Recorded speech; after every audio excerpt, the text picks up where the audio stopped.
Namo Bhagavate Vasudevaya.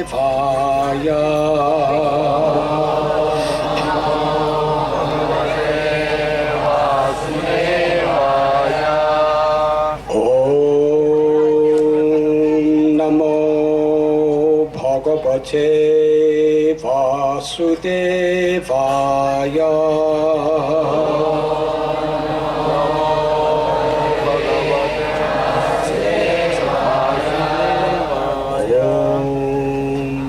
Jnantimidandasya Jnananjanachalakaya Chakshurunmilitam jena Tasmai Sri Gurave Namaha. Sri Chaitanya Manobhishtam Sthapitam Yena Bhutale Swayam Rupa Kadam Mayam Bhaktisva Vadantikam Vandeham Sri Guru Sri Jutha Padakamalam Sri Guru Vaishnavam Scha Sri Rupam Sagrajatam Sahagana Raghunatham Vitam Tam Sajivam Savadutam Harijana Sahitam Krishna Chaitanya Devam Sri Radha Krishna Padan Sahagana Lalita Sri Vishakhan Vidhamscha He Krishna Karuna Sindhu Dinabandhu Jagatpate Gopesha Gopika Kanta Radha Kanta Namostate Tapta Kanchana Gaurangi Radhe Vrindavaneshwari Vrishabhanu Sute Devi Pranamami Hari Priye Vanchakalpatadubhyascha Kripa Sindhubhya Evacha Adhithanam Bhavanibhyo Vaishnavebhyo Namo Namaha.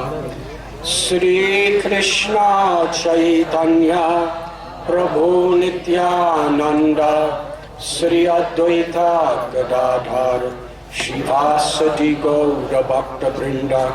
Hare Krishna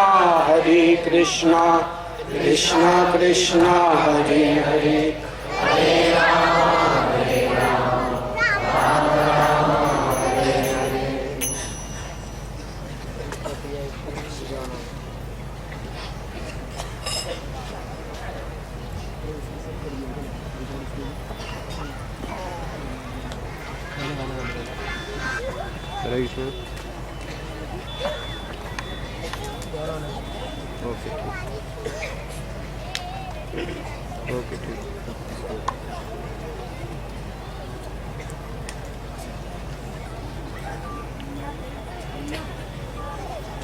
Hare Krishna.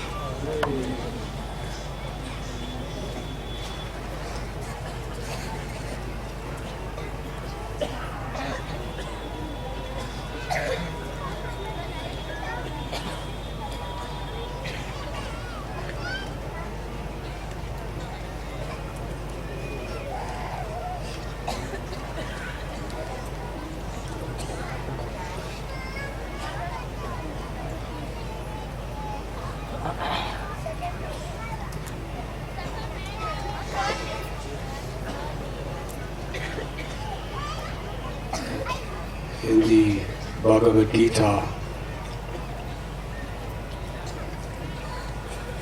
we read that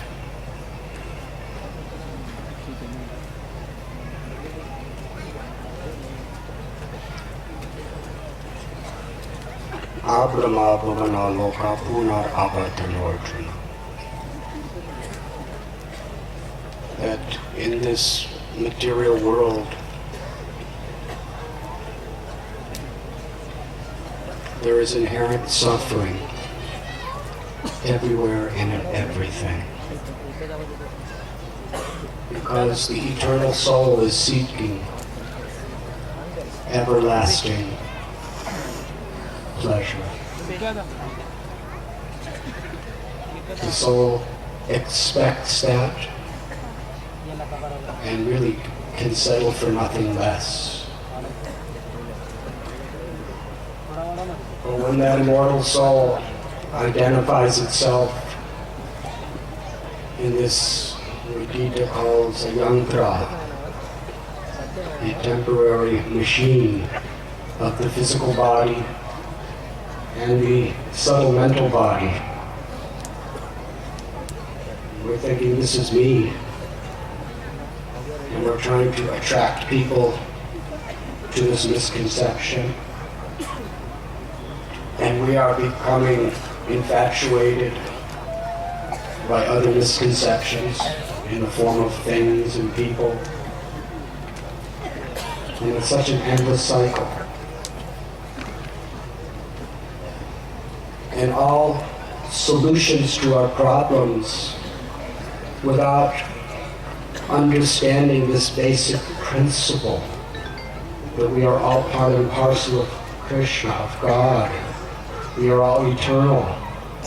Our real happiness is in the love between the Atma and the Paramatma, Krishna. Our solutions are like putting some wood in a fire. The fire is hungry. It's yearning for fuel. When you give it fuel, the fire temporarily goes down, but then it flares up as soon as that object is consumed. Prahlad Maharaj tells in the Bhagavatam that the solutions to the problems of this world, without reference to spiritual knowledge, the solutions in due course of time will create more complicated, difficult problems than the original problem. And this we find everywhere. It's nothing new. It's the very basis of suffering. We try to solve our problems by exasperating the problem with so-called solutions.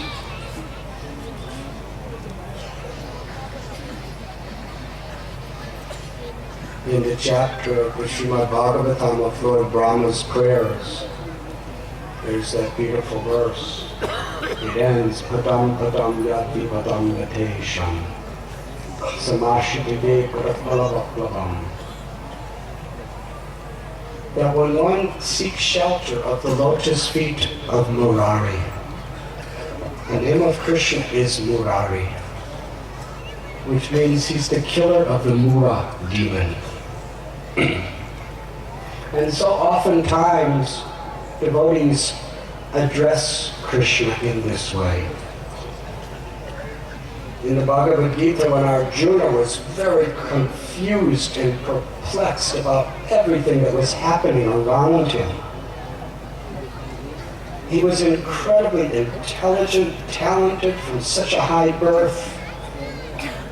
But the Gita teaches us in this first chapter that whoever we are, whatever we know, we are going to be put into situations that are just beyond ourselves.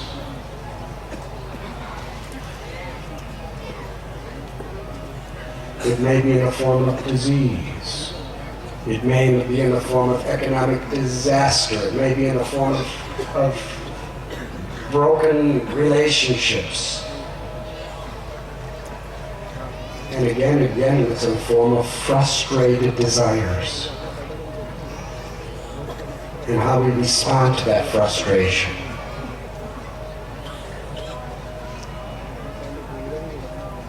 The demon of ignorance, forgetfulness of who we really are and what we really want. That cloud that blocks us from our true self-interest is like a demon. And that mystical cloud of Maya or illusion manifests many forms.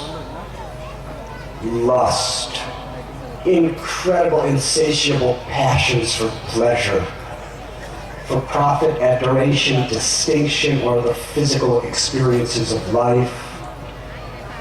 Kama Krosha in Gita explains that the sinful enemy for all of us is this selfish passion. Kama Esha, Krodha Esha. When it's unfulfilled, we become angry. We make offenses. We act in ways that's just, if we have some decency, we regret it in the future. If we don't have proper decency, then we become so caught up in that anger, it just escalates and escalates into all kinds of other horrible deeds.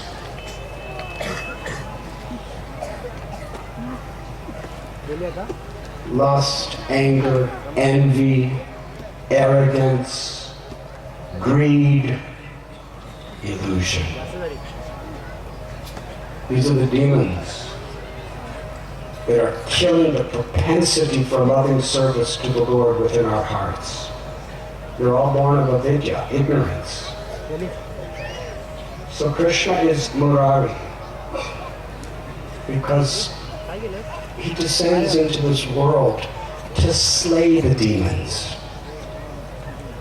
He slayed so many big demons like Aristasura, Vatsasura, Bakasura, Shishupal, Kamsa, Hiranyakashipu, Hiranyaksha, Ravana, Kundakarma.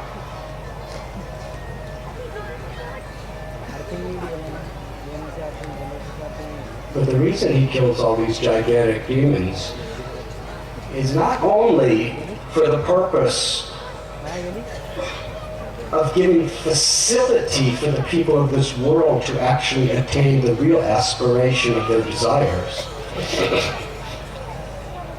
but to give hope to all of us that whatever demons are in our hearts, if we turn to Krishna, Krishna can release us, can liberate us from the clutches of illusion. And these histories are full of messages.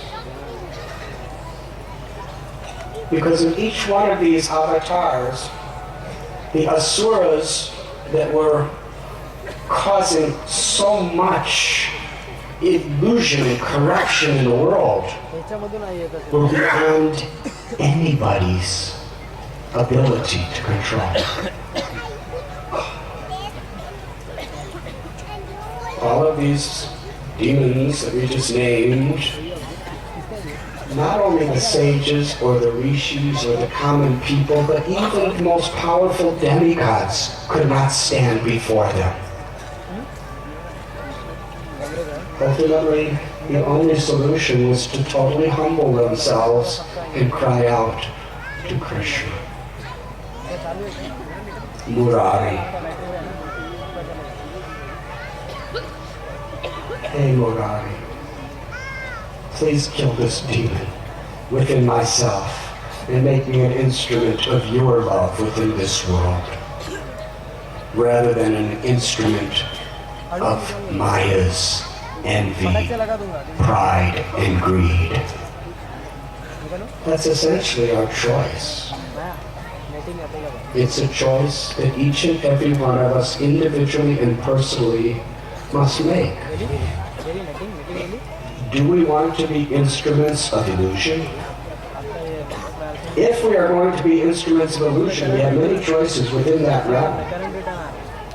There's Tamaguna, Rajaguna, and Sattva-guna. We can be instruments of illusion in the mode of ignorance, through intoxication and violence and envy, or we could be instruments of illusion in the mode of passion, through greed and fruitive activities, trying to get more and more for myself.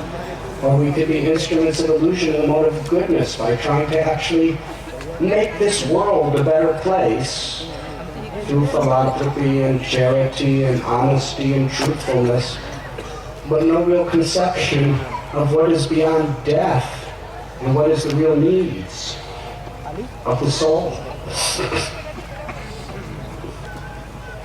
Or we could choose to be instruments of Krishna Kripa, Krishna's mercy within this world. Krishna has appeared within his name, Murari. And if we call out for Krishna's name with feeling, the same way the devas and the helpless people cried out when Kamsa or Hiranyakashipu was standing before them, then Krishna will liberate us from those demons within us and make us pure.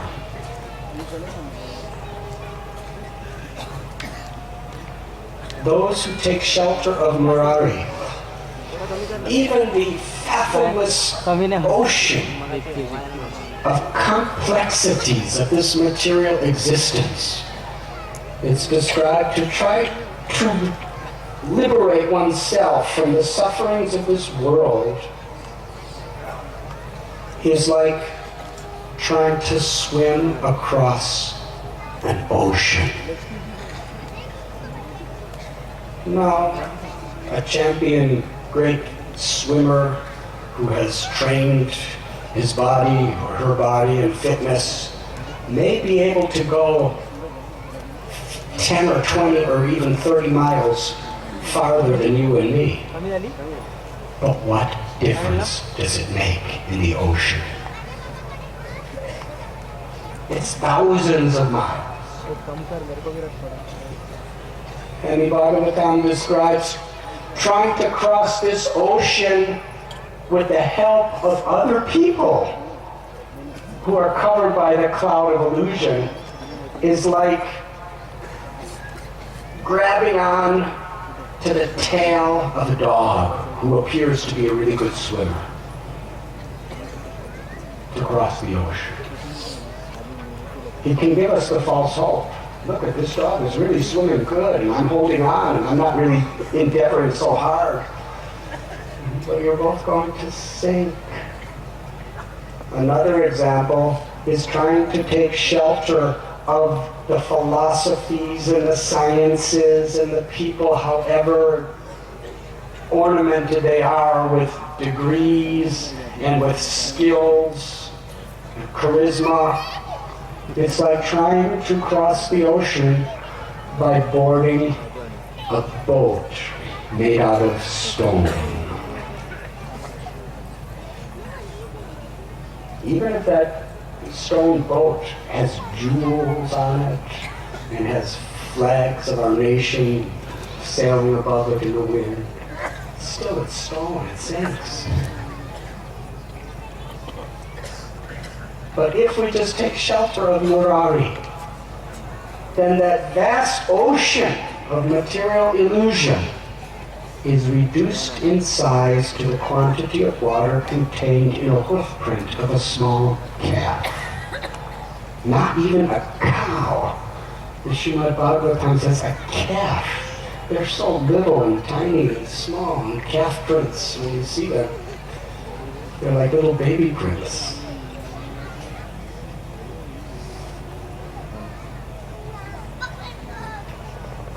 Because Krishna tells us, Mayadhyakshena prakriti sunyate sachirachana. He's the controller of material existence. Daivi yeshu gunamai mama mayadhyakshena. If we surrender to Krishna, then what is impossible becomes possible.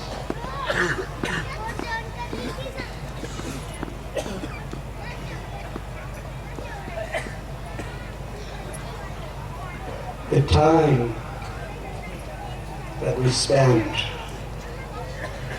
by our free will within this world is very much what does determine the nature of our surrender. Surrender is not just coming to Govardhan Hill, doing Parikrama, getting a nice good cough and thinking I'm really purifying. And then going back to wherever you live and wasting your life. Surrender is a moment-to-moment choice that we all have. And time's running out. Maharaj Parikshit had 7 days to live. And Prabhupada tells us he knew he had for sure 7 days. But there's not a single person in this whole planet Earth that knows for sure that we even have 1 day to live. Padam padam yati padam vacation. There's danger at every step.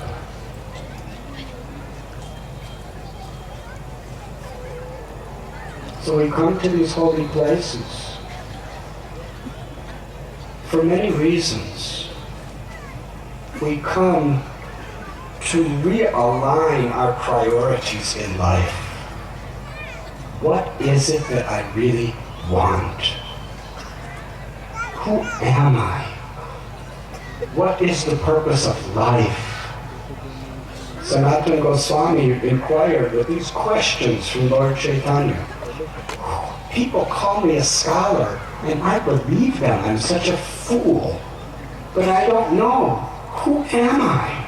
Why am I suffering? What is the purpose of life?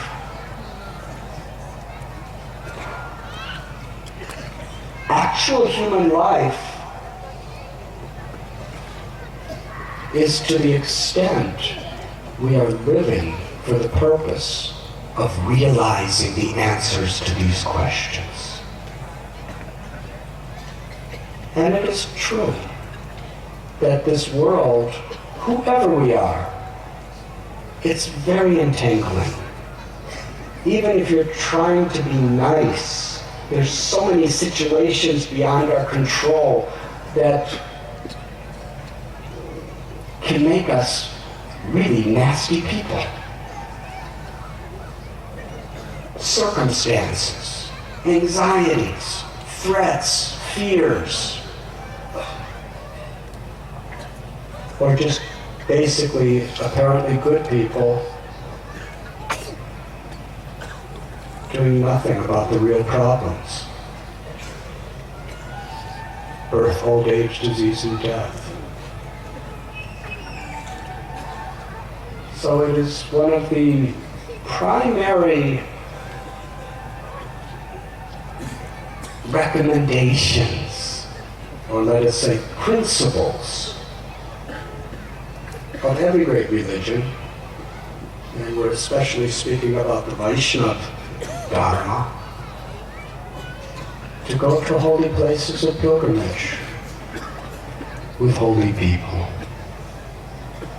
to realign our priorities. And by Krishna's grace, when he really wants to reciprocate with sincere prayers, or even if your prayers aren't so sincere, Krishna may reciprocate by somehow or other pushing you to become more sincere. Krishna gives us austerities.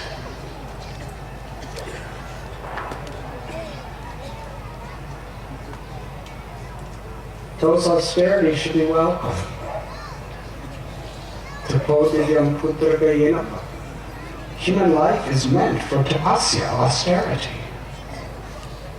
That means to be willing to endure and welcome and accept inconvenience, difficulty, or even suffering for the higher cause of self-realization.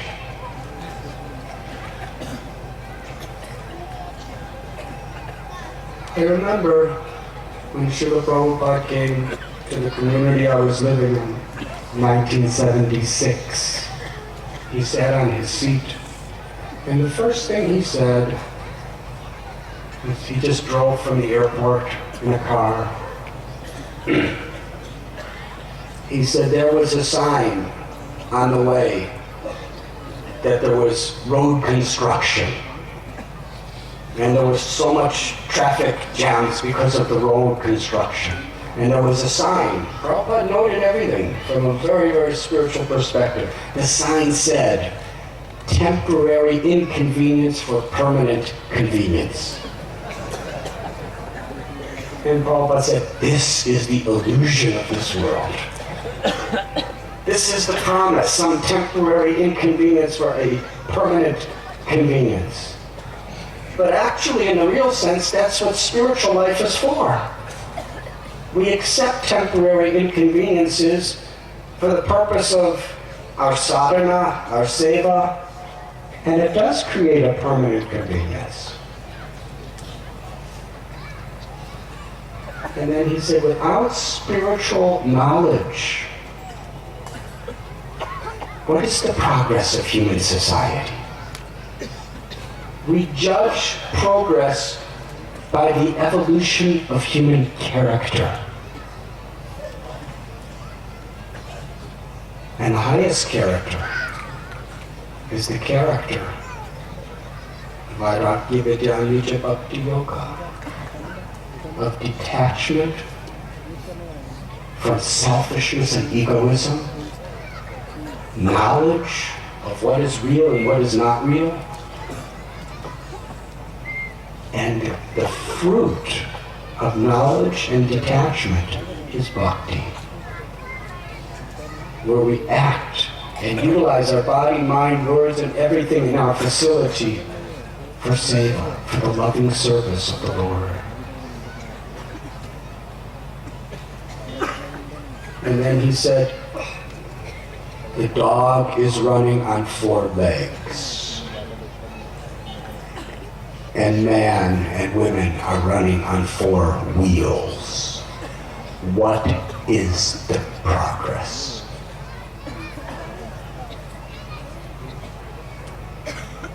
Recently, I was invited to give a lecture at the Ford Motor Company at their international headquarters in Detroit, in America. And I was thinking of this example. After my lecture, some of them liked the lecture, I guess, so they took me on a tour to show me all the different things they were doing and how they're designing the new cars, and I had to sign a vow of secrecy. I can't tell you what I saw.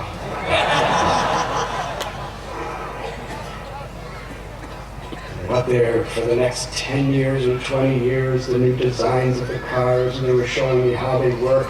And then they took me on this test drive where it was going 100 miles per hour, not kilometers. That's about 140 kilometers an hour. And every 3 seconds he was changing lanes, like. And I was thinking, what am I doing in this? I just came to give a lecture. But they wanted to reciprocate and make me happy, and I just said, all right. They took me in this test car, one of the fastest cars in the world, that's faster than a Ferrari, and it was and I'm chanting japa. Some of my more attentive rounds of japa. But unbelievable miles of machines and plants and all of this. And as I'm, seeing it all, and all the billions and billions of dollars put into it, I was just thinking of Srila Prabhupada. When I was just sitting this far away from him when he said, just about 10 feet away, he said, man is running on 4 legs, dogs are running, man is running on 4 wheels, dogs on 4 legs. What is the difference? If only human beings would put so much effort and so much facility and so much brain power and body power and so much time into actually solving the real problems of life. Essentially, we go by our cars, we go by our, Prabhupada called them aeroplanes. Eating, sleeping, mating, and defending. The mentality of the dog and the mentality of the human is, there's really no difference unless we're trying to find the experience of seva, of unalloyed devotion to the Supreme Lord, the actual solution to the problems of death.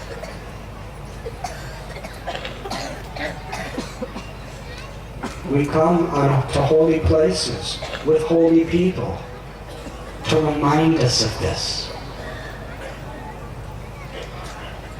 to realign our priorities in life, which are inevitably going to be distracted wherever we are. What to speak of living in a house with a family, taking care of children, or children having to deal with parents and brothers and sisters, and then you have to get a job or you're going to school. So many distractions at every step. But if we have strong sadhana and strong association, we could keep that direction. We could keep that connection to Krishna. And coming to holy places really help us to do that. They all, coming to a holy place, also very much strengthens and revitalizes our faith. Because in the holiest of all holy places, Vrindavan, every single speck of dust, every leaf on every tree, every stone on the mountains or on the ground, the very air that we breathe, whatever is mixed in it, still, the basis of that, it has been absorbing Krishna's eternal Leela and absorbing the meditation and the prema, the pure love of all the acharyas and all the saints and great souls over the thousands and thousands of years. And all we have to do is tune into that, and we can get immense benefit. We can get filled with grace. But it's very difficult to tune in to access that grace unless we're in very good association. Jagadananda Pandit, he got angry at Lord Chaitanya because he had a special relationship with the Lord. And he said, I want to go to Vrindavan. And Lord Chaitanya said, you shouldn't go in an angry mood. I'm not angry. But he really wanted to go. So Lord Sri Chaitanya Mahaprabhu said, and this is not just an instruction to Jagadananda Pandit, Krishna Prabhupada in the purport quotes from the Acharyas. This is a general instruction for all of us, that we should go to a holy place like Vrindavan.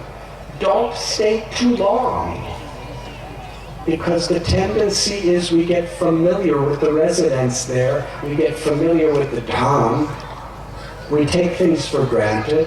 If we take things for granted, we take things to be very ordinary, and we can also make offenses. If we go to a holy place, we should stay in the association of saintly people who give us the vision of the holy dham. So when there are so many people coming together for this purpose, it's like a monsoon shower of blessing and opportunity for us. Whether we come with 1 or 2 or 3 people, or whether we come with 5,000 or 6,000 people, the idea is we're here for each other. Whatever contribution we make in our sincerity, in our prayer, in our enthusiasm to hear, enthusiasm to chant, enthusiasm to go to these places and pray and beg for mercy, enthusiasm to serve, that we're contributing to an incredible energy that uplifts ourselves and uplifts everyone else. And in that association, we are uplifted. grateful. Our cooks, Gauranga Prabhu, Radha Prabhu, and so many others. Yesterday we were discussing the pot washers. Today we'll say a little something about the cooks. The prasad speaks for itself. There's not that much I could say.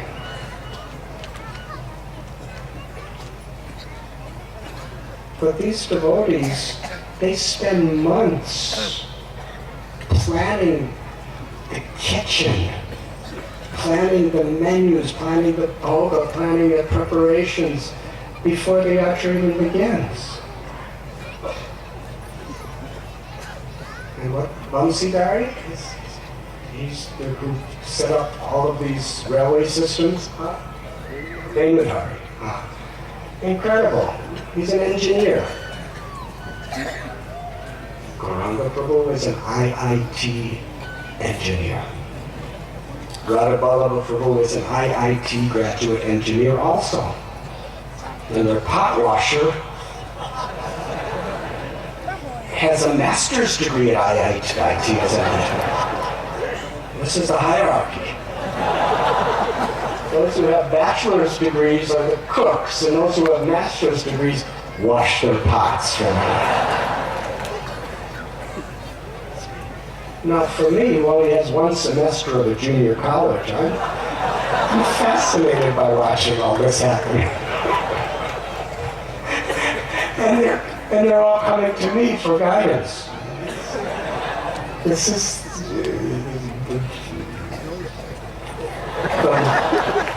the logic of bhakti.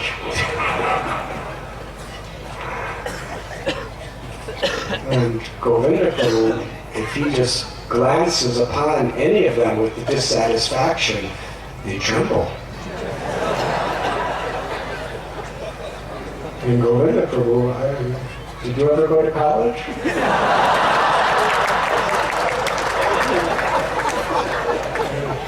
Somewhere in Belgaum, he learned basic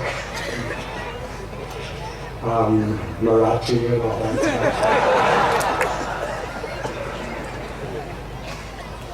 stuff. But these crooks, Venudara, yes, he spends so much of his energy creating a railway system. How many of you have seen the kitchen, the railway system they have? And these hoists, these special cranes that are handmade and designed just to lift and move pots, gigantic pots. I was thinking,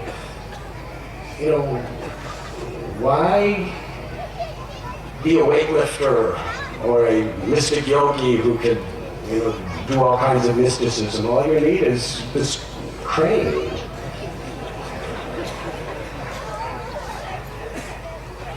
This pot of sambar today, I was seeing, how many gallons is the pot when it's full? Nobody wants to tell me. Lovely? 700 liters. 700 liters in one pot. So there's this gigantic pot. And there's one little skinny guy just pulling a little chain. And factually, any of our children could do it. They're just like, just pulling this chain and the pot's going, and then they just push it here and the pot goes, and they put it down here, and then a couple of people, well, a person just pushes it and it goes down the railway system. Incredible.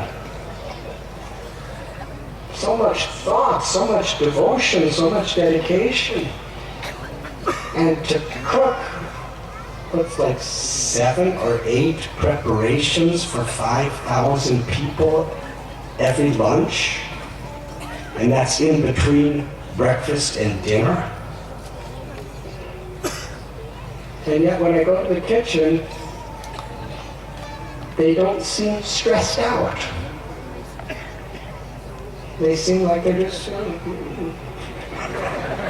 And the ladies from Belgaum, they're making rotis 10,000 rotis a day. They're just cooking and they're singing and they're smiling and they're happy. And then they sometimes roti, sometimes dosas or other types of preparations. Just happy serving. While everyone else is out on parikrama, going from place to place, they're just cooking all day, every day. They've come to serve. It's service to eat prasad. It's service to cook prasad. It's service to serve the prasad. Everything is service. It's just a matter of our consciousness.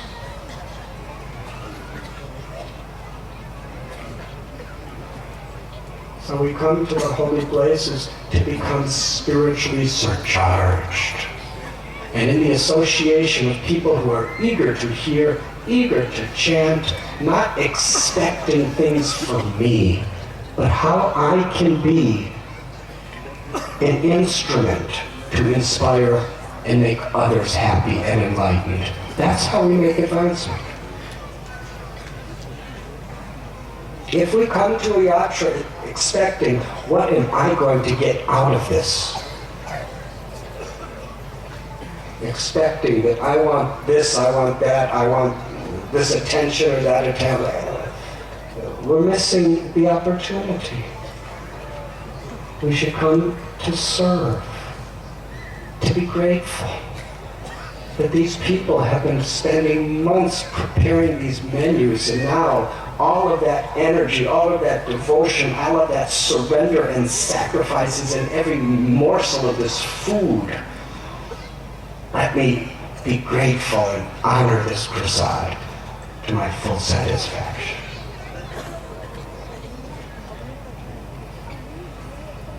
You know, if you think it's difficult to get resituated in your new rooms between Vrindavan and Govardhan, put yourself in the person who, in the team's position that for so many weeks and weeks and weeks had to arrange all these rooms. They start a year before. Where we're going next year for our Kartik Yatra, we have to start planning the rooms before the end of this yatra. Otherwise it's too late. These people are working for a year. And what to speak of getting the buses, and in India, you know, whatever people in the West say about India's booming economy, the buses in India are still needing buses. And the challenges are still the challenges that have always been. They're going through tremendous amount, and any anxiety that you have comes upon them. So to just appreciate what so many people are trying to do, just to be grateful, we make great spiritual advancement. And not only that, when we're grateful, we become happy. Gratitude brews happiness. If we're ungrateful, we cannot be happy. Because an ungrateful heart is always expecting something else. Something that is according to my own egoistic conception of what should be.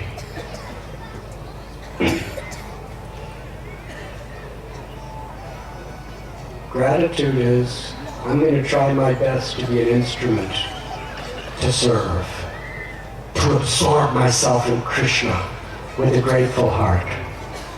And then whatever may come, it's beautiful.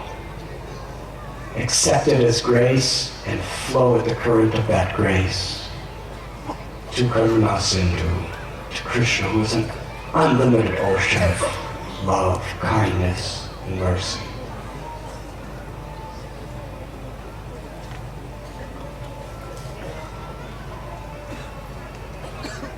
For many years, Shambhasji, Moranji. For many years, it has been a dream to base our yatra at Govardhan. In Vrindavan, there are so many places, and that's very, very difficult to organize accommodations and a pandal and cooking arrangements and kitchen and everything else. And then we had an idea a couple years ago, half the yatra we should do in Vrindavan and half at Govardhan. And the immediate response was impossible. But I didn't have to say anything in response, because devotees are so well trained. They know how to respond to their own responses. Impossible, and I just sat patiently, and they said, but we'll try. And here we are. Some inconvenience, but Bhaktivinoda Thakur says, the inconveniences that I undergo in serving you, my Lord, are my greatest forms of happiness.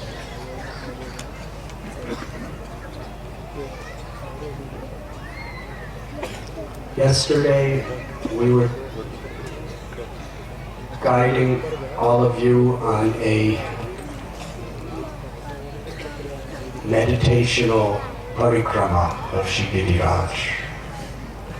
And do you remember where we left off?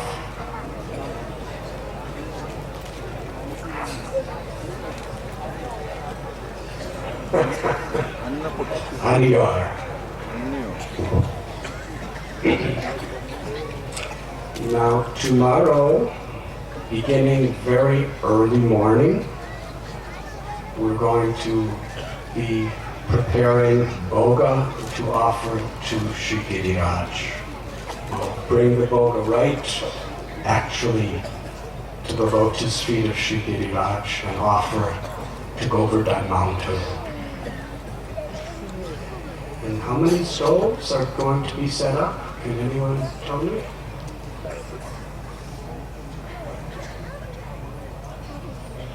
There will be 150 stoves set up in a field. So it's a great celebration. And there'll be so much nice smoke from the wood of Vrindavan and the cow dung patties of Vrindavan that will purify our lungs and purify our eyes and purify our hearts. And then we'll take all of those offerings and offer them to Nigidi. And we're doing this following in the footsteps of Krishna and the great acharyas. Madhavendra Puri, Sripad Vallabhacharya, they offer Kuta, mountains of boga to Nigidi.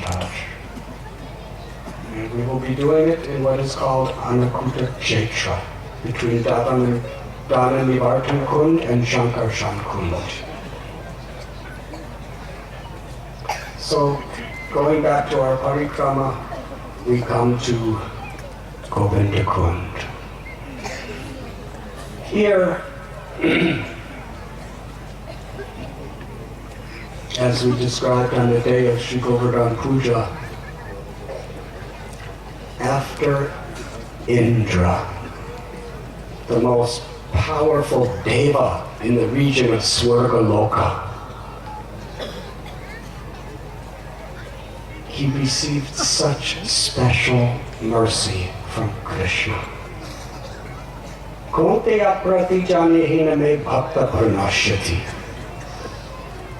Krishna promises in the Gita. In fact, he tells Arjuna, you promise, I will protect my devotee. Aham bija pratapita. Krishna is the supreme father and mother of all living beings, and he especially takes concern for his devotees. How Krishna protects his devotee is not necessarily according to the order form that we may fill out. Krishna gives us what we need. if what we want is what we need, you may give us that too. Indra has a very, very powerful service, but like so many devotees historically, big or small, the more we gain prominence, the more we gain expertise, and people begin to honor us, the more we're vulnerable to the basic anartha of Maya, which is ahankar, the ego. To be humble, one has to really surrender. You see, the current of material existence is flowing very strongly toward the ocean of birth and death, ignorance. If we want to make spiritual progress, we have to swim upstream.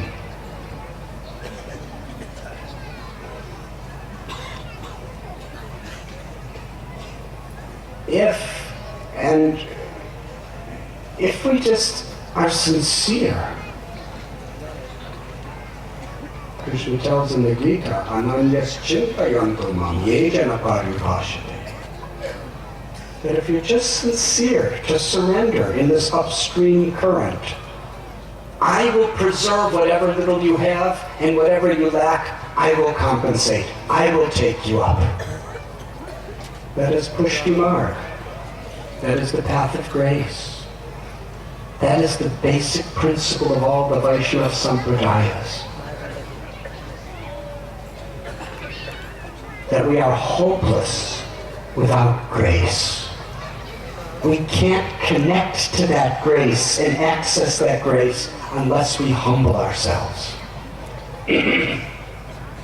But sometimes the fruits of what we gain through practicing bhakti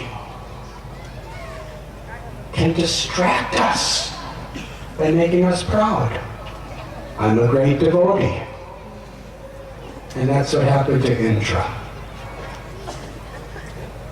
And Krishna organized this incredible pastime of taking all that was supposed to be offered to Indra, and it was going on for generations, and offering it to Govardhan Hill.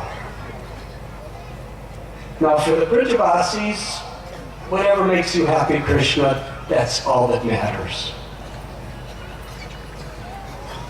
For all of us, it's the most incredible, blissful festival that has ever been performed. And in every temple of Krishna throughout the world for the last 5,000 years, there's dancing and singing and mountains and prasad celebrating Govardhan Puja. But for Indra, it was just the medicine he needed. First of all the anarthas within his heart came out in front of everybody. This great king of heaven, who everyone thought was so cool and so self-realized and so spiritually advanced and so Atmarama, self-satisfied in so many ways. Krishna just knows exactly where the disease is. And he just went right there to that ego. And Indra lost his intelligence totally. He became like a madman. Destroy the cows, destroy the calves, destroy the peacocks, destroy the gopis and the gopas. This talkative little 7-year-old boy is disrupting my fame, my prestige, what is mine. And everyone was watching. Indra's a madman.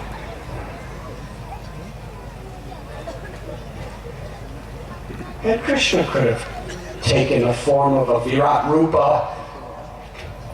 He could have done so many ways but totally crushed into fine powder all the ego of Indra. Krishna lifted Govardhan Hill as a child picks up a mushroom.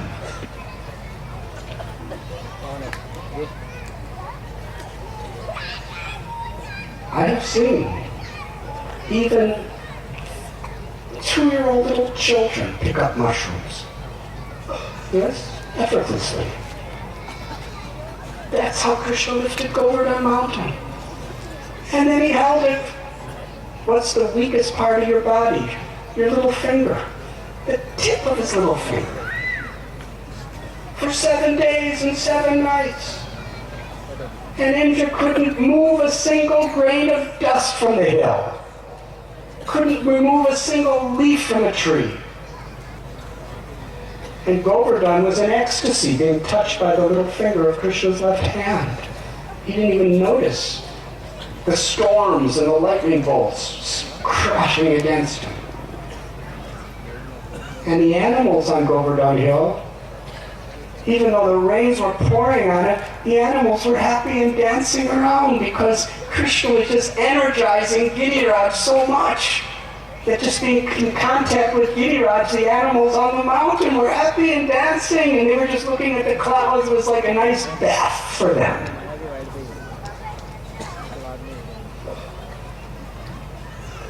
Yes, Indra's pride was crushed.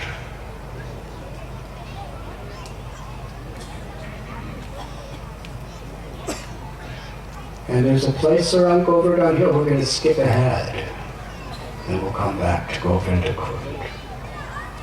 Indra went went back to his palace after being totally defeated. He couldn't talk to anyone, he couldn't eat, he couldn't sleep. He felt so miserable. He just made a total fool out of himself. And worse than that, he realized Krishna's my worshipable Lord, and I tried to destroy him.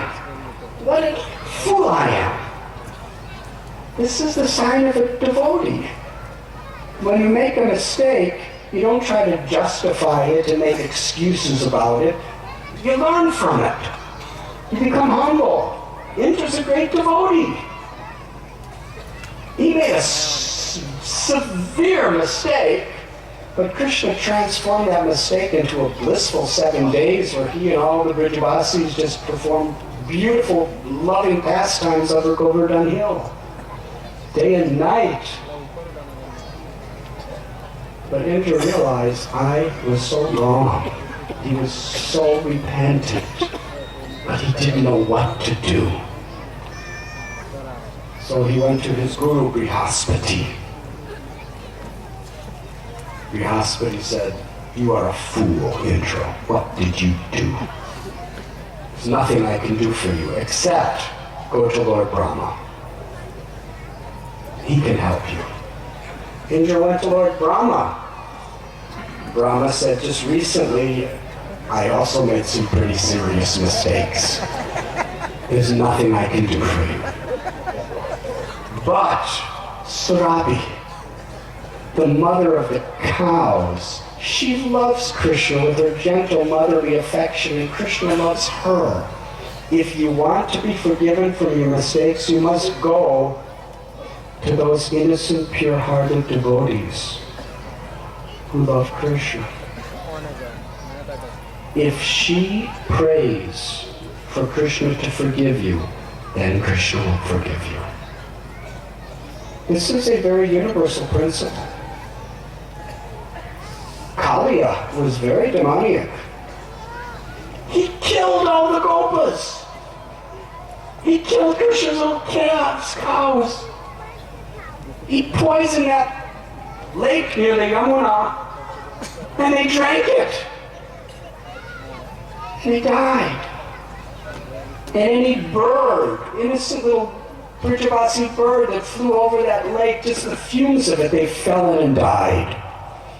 And all the trees of Vrindavan around that lake were dying. He was really nasty, mean, horrible, demoniac person.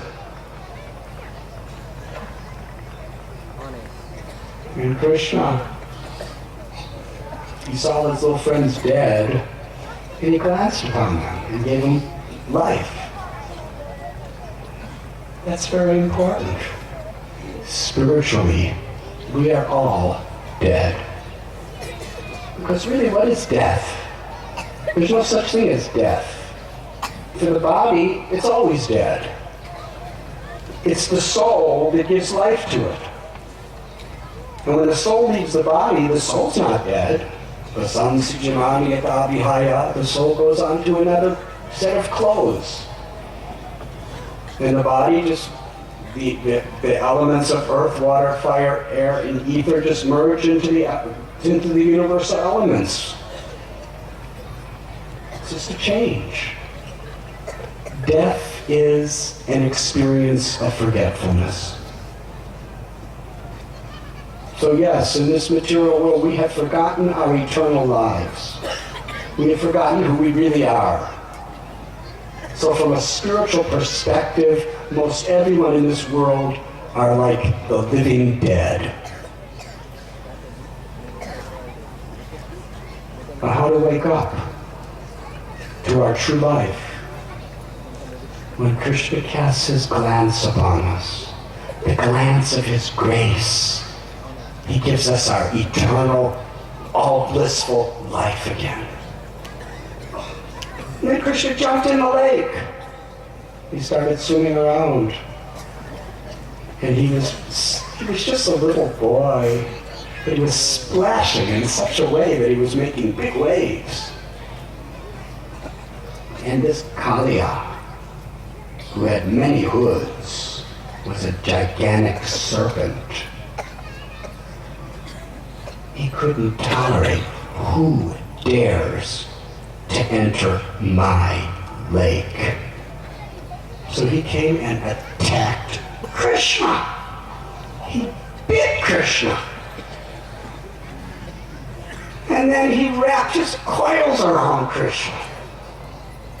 Krishna's just a little cowherd boy.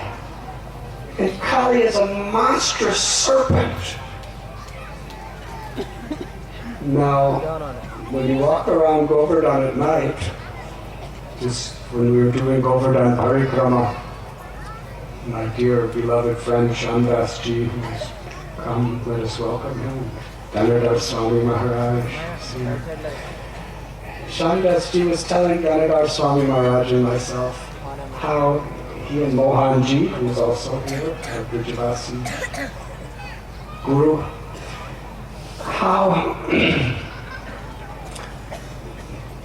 a black cobra crossed their path. Now, if a black cobra slithers right toward you, what is your emotion? Now, this is a cobra about this thick, maybe 2 inches thick, maybe 6 feet long. Just a little snake. But Kali was a monstrous serpent who had the venom of millions of cobras. And he wrapped his coil around Krishna. And all the gopas and all the calves, cows, they were looking at Krishna in that helpless situation, and all they could do was fall unconscious. And Yashoda and Nanda Maharaj started seeing all kinds of inauspicious omens, and as soon as they saw that, they were thinking, what's happening to Krishna? And they came running out, and Balaram came with them, and they saw Krishna in the coils of Kaliya. And Krishna made himself look so totally helpless. Just a sweet, innocent little child, helplessly in the coils of this monster that's breathing poison. And Yashoda Mai wanted to go in and fight against Kaliya. But the gopis had to stop her. And then Nanda Maharaj and all the others wanted to jump in and either save Krishna or die, but they couldn't tolerate seeing Krishna in this situation. But Balaram stopped them all. Balaram said, when I come as Sheshanaga, Krishna doesn't play with me like this. What is the danger of Krishna from this insignificant, tiny little water snake? That was Balaram's perception. And after putting the Brajavasis in such intense anguish of worry and concern for Krishna, increasing their bhava, increasing their love. That's why Krishna does this. Because prema, bhava, is something that is dynamic. And Krishna puts us in situations, sometimes extremely pleasing situations, and sometimes extremely painful situations. But those painful situations are ecstatic because they increase the intensity of our absorption in our love for Krishna. These Brajavasis were so absorbed in such overflooding, uncontrollable feelings of love for Krishna. They were falling unconscious and getting up and falling unconscious and getting up and falling unconscious. And when they were on the verge of death, Krishna just expanded himself a little, slipped out of the coils, and danced on the hoods of Kali, one at a time. And what a beautiful dance. Krishna's Vrindavan Natabara. He's the most graceful dancer of Vrindavan. Now some of us, we like to dance, but sometimes there's some holes in the ground, and sometimes it's an uneven surface, or sometimes it's a hard floor, and we think, how could I dance here? But Krishna, nothing could limit his beautiful dance. He was dancing on these slippery hoods of Kaliya. And even the dancing apsaras of the heavenly planets were coming down to learn how to dance from Krishna when he was dancing on Kaliya. One head after. His feet are so soft that Yashoda Mai is in anguish during the day, thinking that Krishna's soft little lotus feet, if they step on a pebble or a thorn, it will make them change colors and cause him pain. They're softer than anything in all of creation. Krishna's lotus feet are the softest of all soft things. Softer than fresh butter.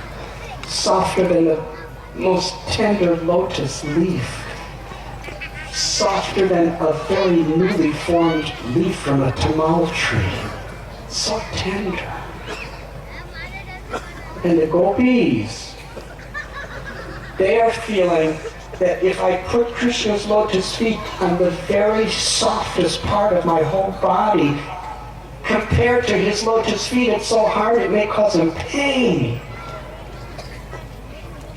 That's how his feet are to his devotees. But yeyatamam prabhadyante, Krishna reveals himself according to how we approach him.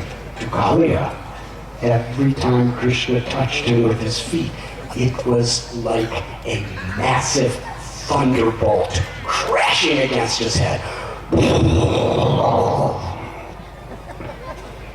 To the Brajavasis and everyone else watching Krishna, he was going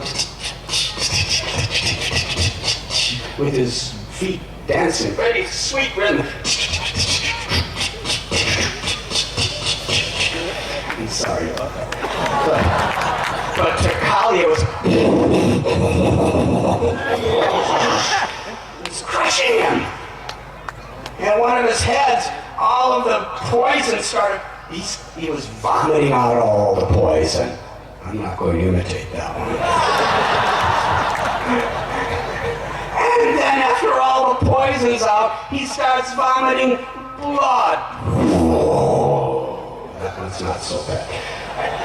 And then after he vomits all his blood, the head is just completely deflated of life, and it just falls. And then another head comes to attack Krishna, and Krishna jumps on that head and dances.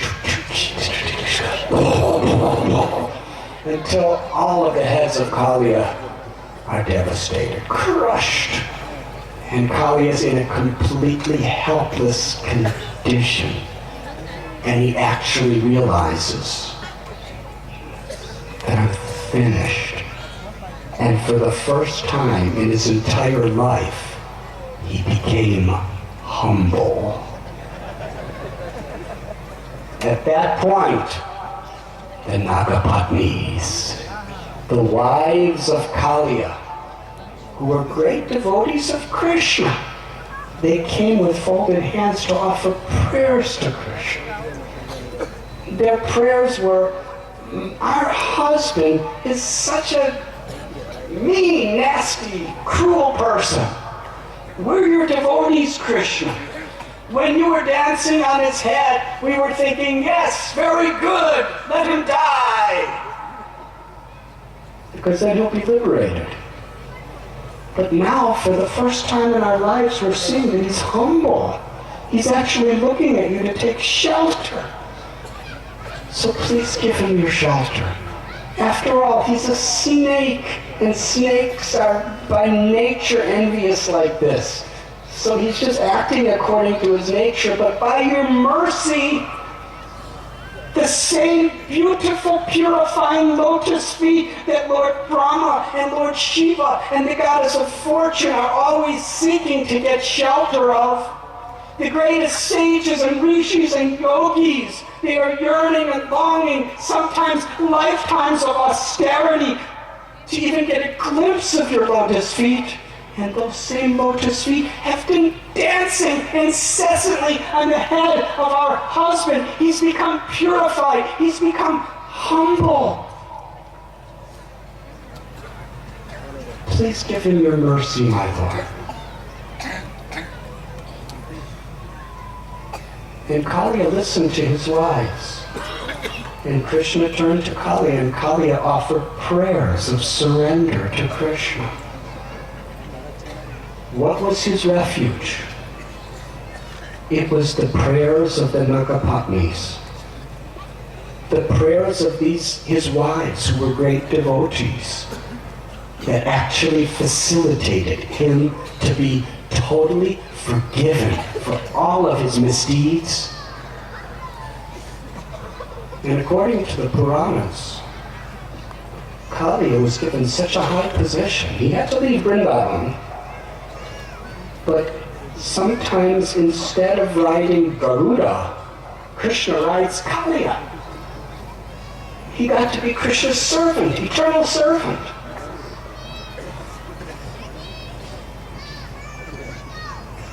In the story of Jagai and Madhai, they were murderers, thieves, they were burning houses, they were raping women, they were drunkards, they were slaughtering animals and drinking their blood and eating them. They were doing all kinds of things. They had no respect for anyone. And Sri Chaitanya Mahaprabhu was standing before them with his Sudarshan Chakra about to sever their heads. And Lord Nityananda, who they just tried to beat to death, Lord Nityananda prayed to Lord Chaitanya, please, spare them. In other incarnations, we came to kill demons. But as Lord Chaitanya and Lord Nityananda, we have not come to kill any demons. We have come to kill the demoniac tendencies in people and give them prema bhakti. By Nityananda's prayers, Jagai and Madhai were given Krishna prema, the highest perfection of life, where they could lovingly experience the spiritual world while chanting the holy name. Hare Krishna, Krishna Krishna, Hare Hare, Hare Rama, Rama Rama, from the beginning, and he'll be around till the end of the universe.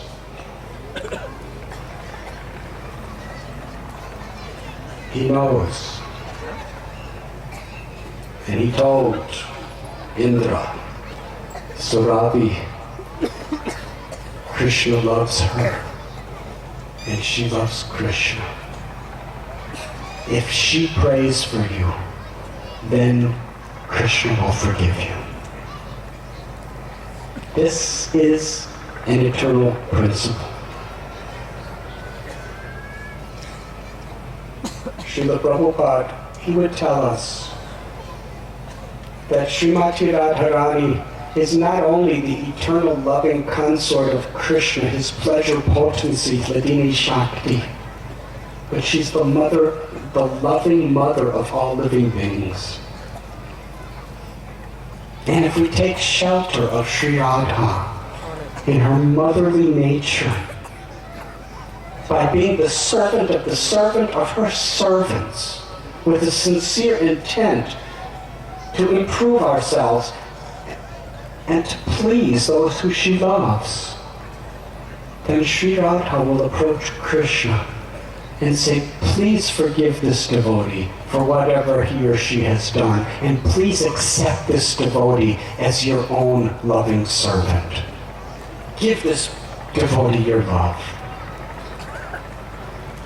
And Krishna must accept the will of Sri Radha.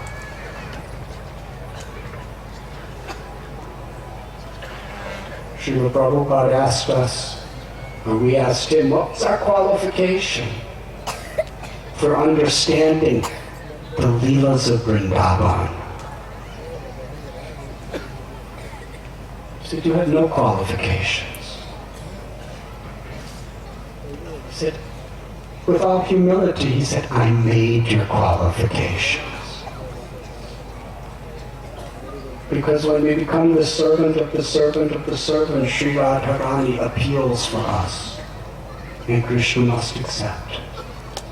This is the motherly aspect of the Supreme Personality of Godhead that we approach.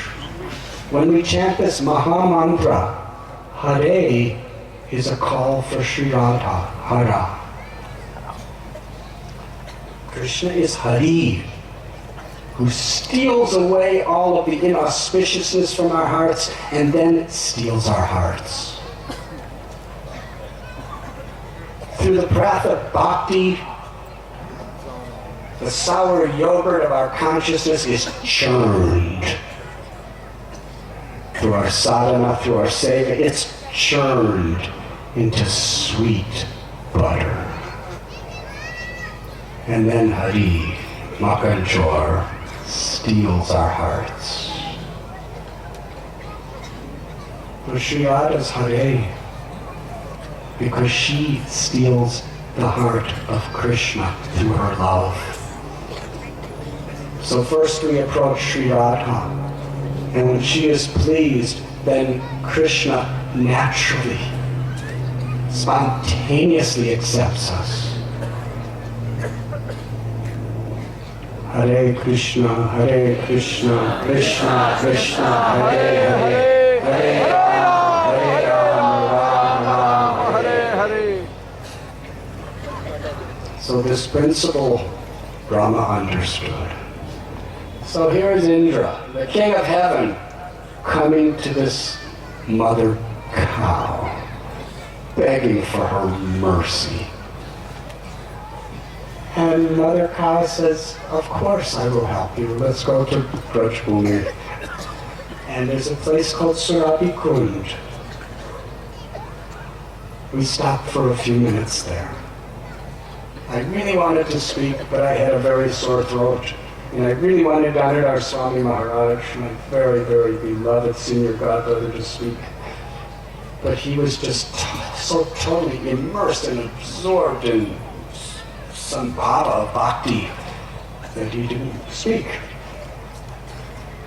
So Vishwarup, he spoke so nicely. But it was there at Surabhi Kund that Surabhi approached Krishna. She told Indra, "You stay and let me speak to Krishna."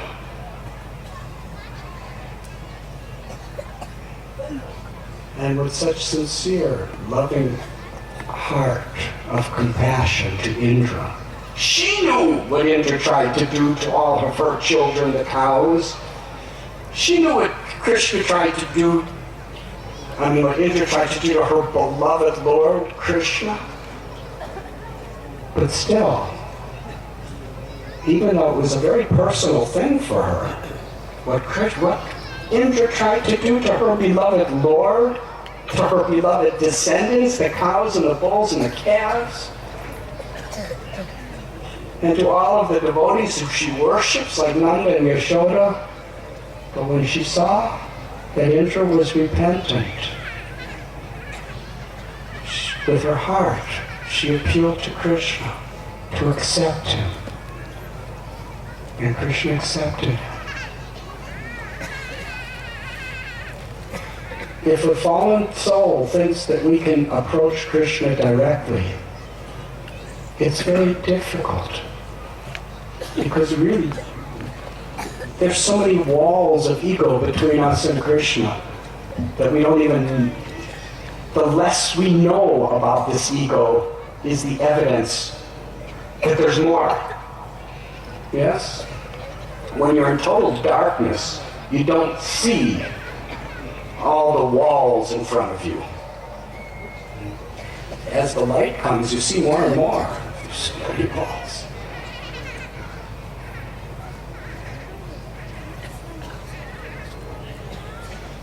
Indra realized, by the grace of Surabhi and Krishna, the light had shone, and he realized what he had done.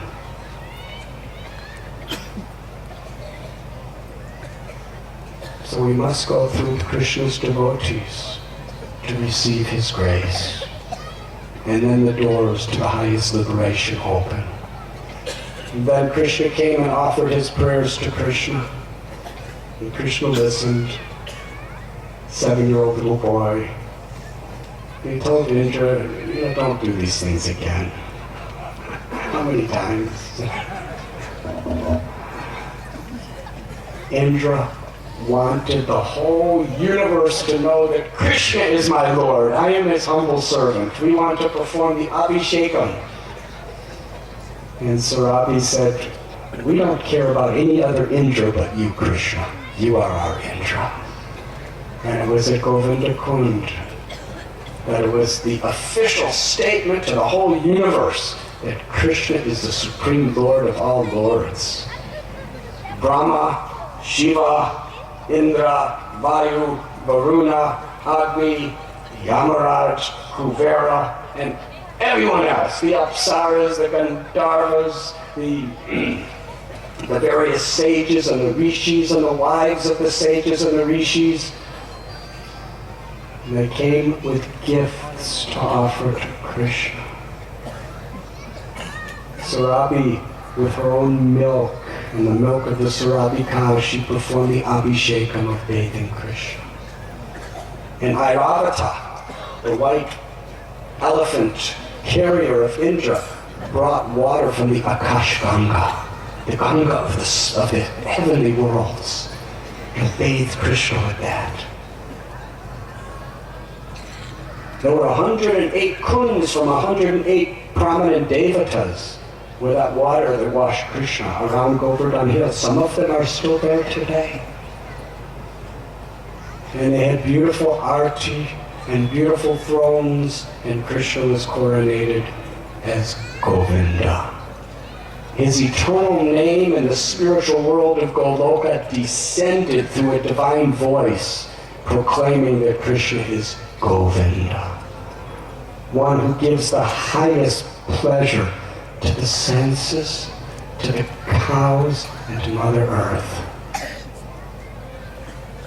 And one who engages their senses in the loving service of Krishna.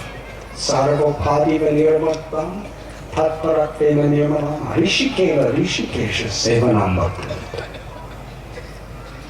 by just engaging our senses in the service of the Supreme Lord of the senses, Rishikesh, we become completely purified. This was one of the greatest historical moments in the history of all time.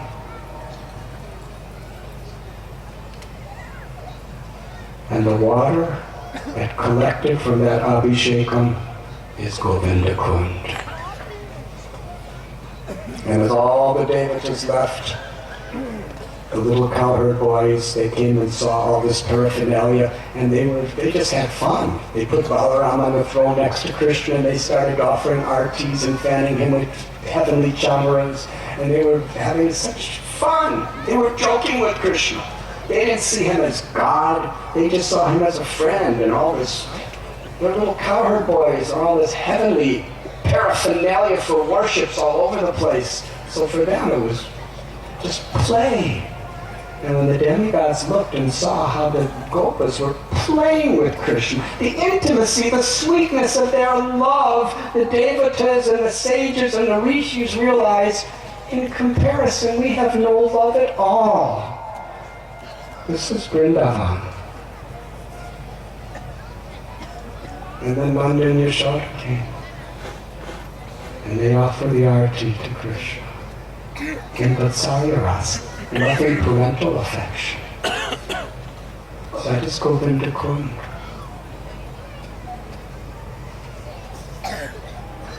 And it's in the banks of Govinda Kund, and according to Sri Chaitanya Charitamrita, where Madhavendra Puri was approached by a little cowherd boy and brought him some milk.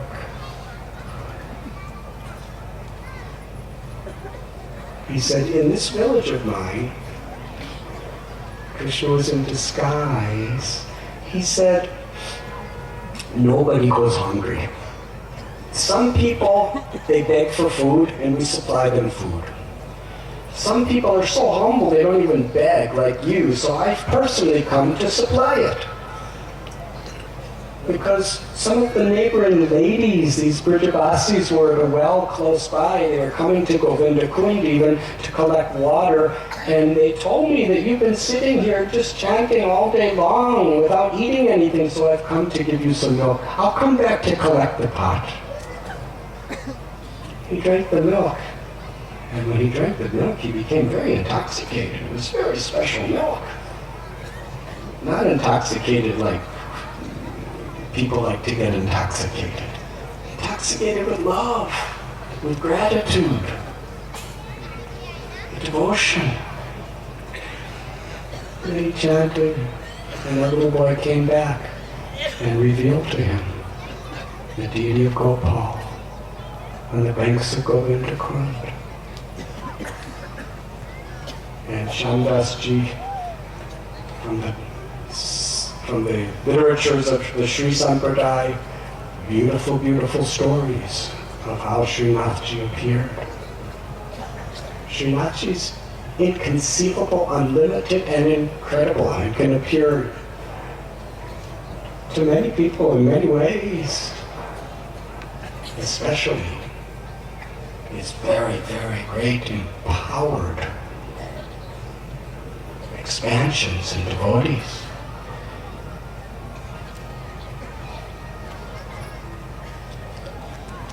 Not far from Govinda Kund is Chandra Sarovar.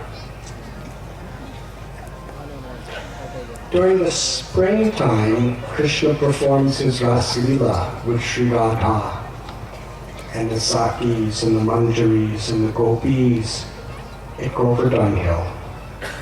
During the autumn season of Kartik, the Ras Leela is in the Vrindavan area of Bamsivat, and during the spring season at Govardhan. This Chandra Sarovar and many of the other Leelas and caves and kunds here and Sarovars of Govardhan are the intimate places where Krishna has the most loving exchanges with his gopis.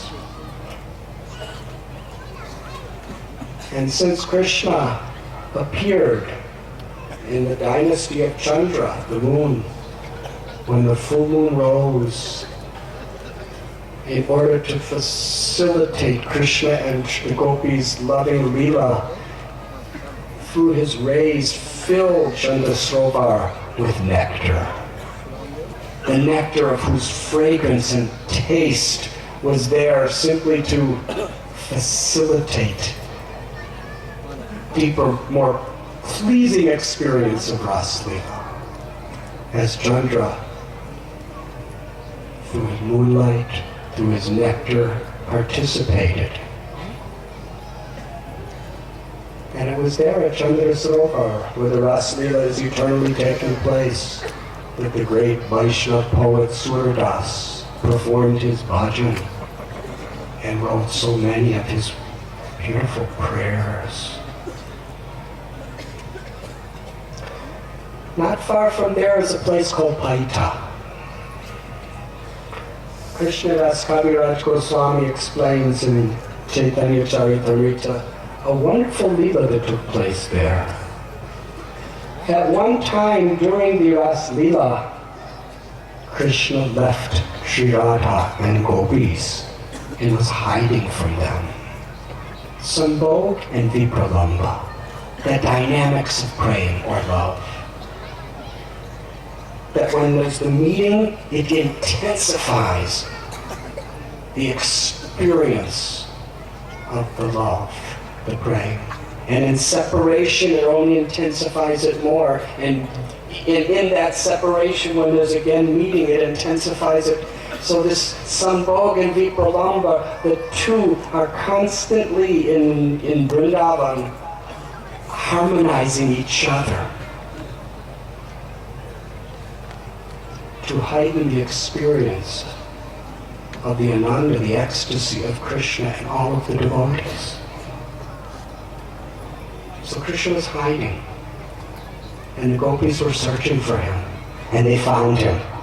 They saw him. He was sitting near Paita under a tree, and Krishna, he was right there. So as they was running toward him, he manifested his form of four-armed Narayan.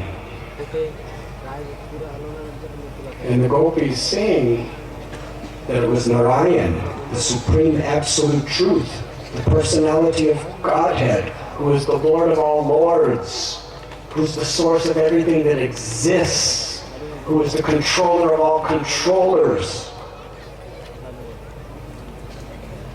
They were disappointed because you can't have Ras Leela with Narayan.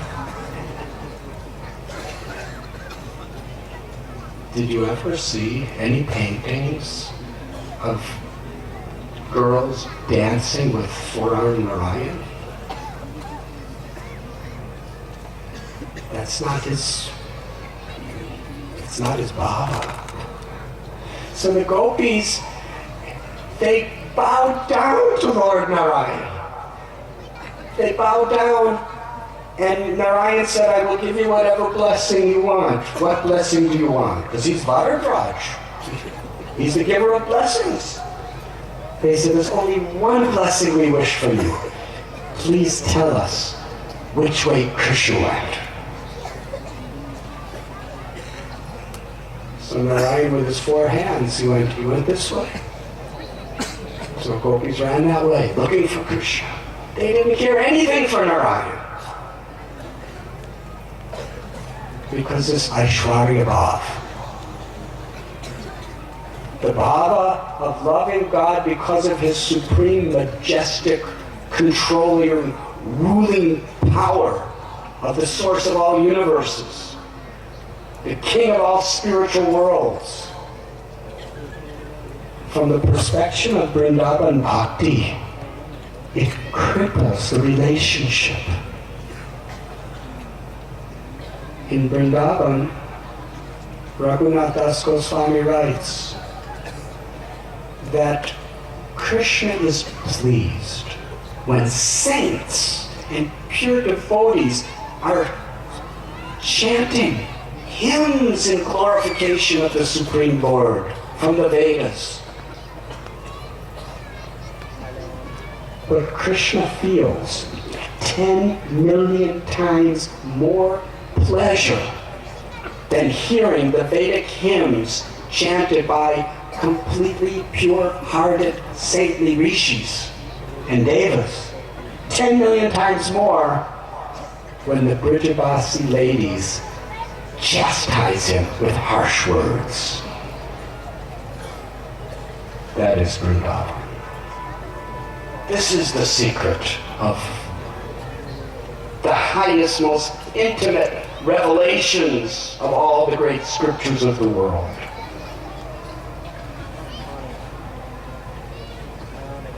So the gopis know who Narayan is. They love him as the Supreme Lord. But their only real desire is to give pleasure to Krishna, who's their lover and their friend. So they ran looking for Krishna. And then Sri Radharani came. And she asked Narayan, he said, "What blessing would you like?" And she said, "Please tell me where Krishna is." And looking at Sri Radharani and feeling the love of her heart, Krishna is conquered by love. Krishna tried to maintain that disguise, but in the presence of Srimati Radharani, two of his arms, with the conch shell and the lotus and the club and the chakra, they just melted away. And his flute appeared in his hands. Conquered by Sri Radha's love. And then he continued the beautiful Ras Leela in Govardhan Hill, in the moonlit nights.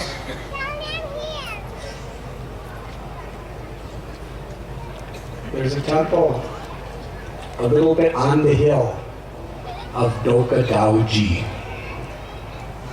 And this is a murti of Lord Balaramji. Because he was wandering around Govardhan Hill and he happened to be looking over from this particular place toward Chandra Sarovar and the Rasasthali. And he saw the beautiful dancing of Radha and Gopis and Krishna. And he became so stunned. He crouched down in a special crouching position and just watched. And he was so absolutely, totally absorbed in loving feelings, mesmerized by seeing Krishna's beautiful dance, in his absorption in seeing Krishna and meditating on Krishna and loving Krishna. His beautiful white complexion, which is like a spring cloud, became dark like a monsoon cloud. In his absorption in Krishna, he took on the same complexion of Krishna. And he is squatting in that little temple of Doka Dauji even today, watching the eternal Leela of Sri Krishna.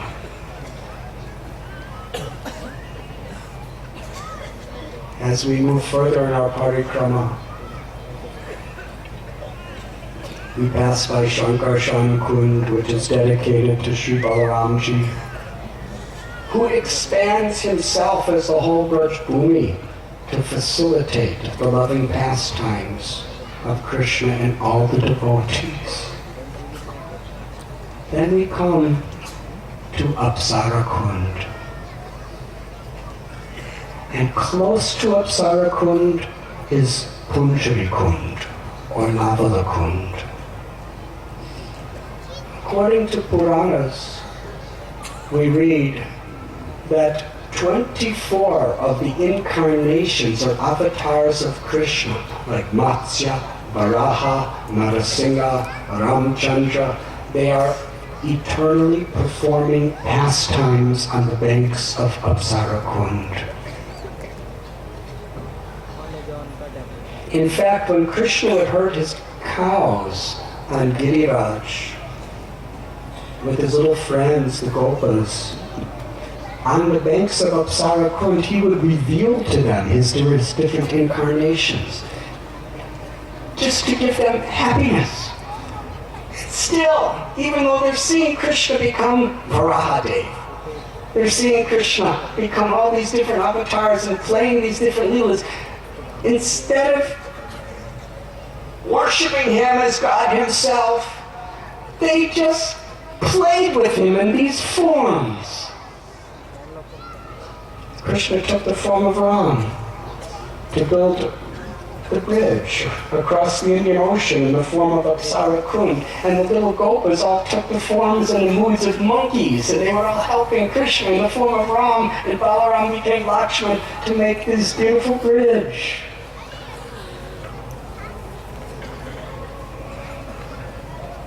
And when Krishna would be with the Gopis during the Rasa Leela, it is described that in the Gopis' ecstasy of love for Krishna, Sri Radha and Gopis, their bodies are not material. Their bodies are actually manifestations of prema. This is a very, very mystical understanding of the highest truths of the spiritual world. Brahma Samhita tells Ishvara Parama Krishna Sachit Ananda Vigraha, that Krishna, who is the supreme controller of all controllers, his body is eternal, full of knowledge and full of bliss. In the material world, the body and the soul are different. The soul is just residing within a particular body made out of the 8 material elements: earth, water, fire, air, ether, mind, intelligence, and ahangar, ego.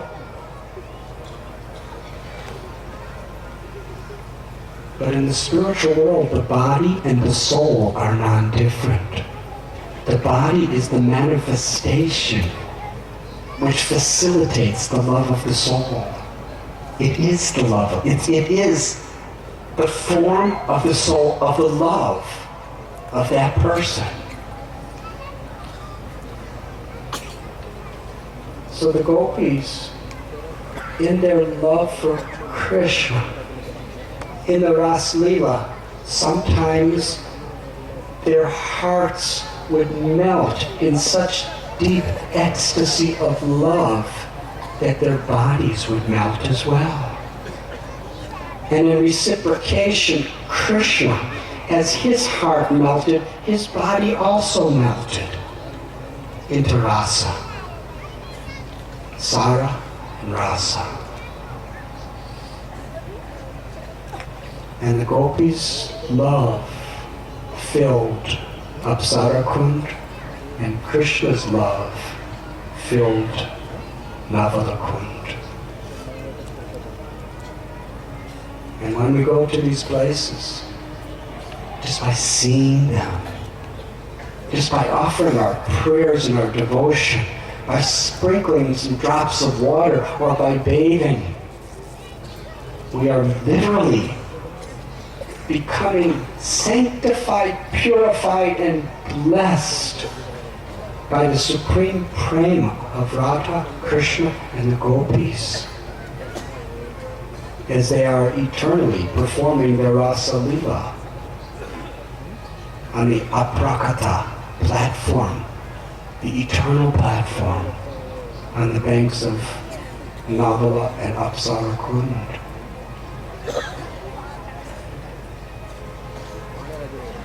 Our acharyas tell us that Giriraj Govardhan is shaped like a peacock. And there are different explanations by different acharyas of which parts of the peacocks there are. According to Srila Vishwanath Chakravarti Thakur, the face of Govardhan is Kusum Sarovar. The eyes are Radha Kund, Shama Kund. The neck is Dangati. The tail is Navalakund Punjari. As we carry on, we pass by in the temple of Lord Narasimhadev. Bhaktivinoda Thakur tells us how Gaudiya Vaishnavas worship Narasimhadev. Hiranyakashipu is a great obstacle for Prahlad Maharaj and for the whole world. But the Hiranyakashipu of Anarthas, which are the greatest, Anarthas means our own selfish, egoistic desires, the envy of the heart. We pray to Lord Narasimhadev to remove those impediments so that the natural flow of Braj Bhakti can be offered to Sri Sri Radha Gopinath. So we pass Narasimhadev's Mandir on a little hill and we come to Punjari Kalota Baba, very popular temple in Vrindavan. Did all of you have darshan Sri Lota Punjari Kalota Baba during the Parikrama?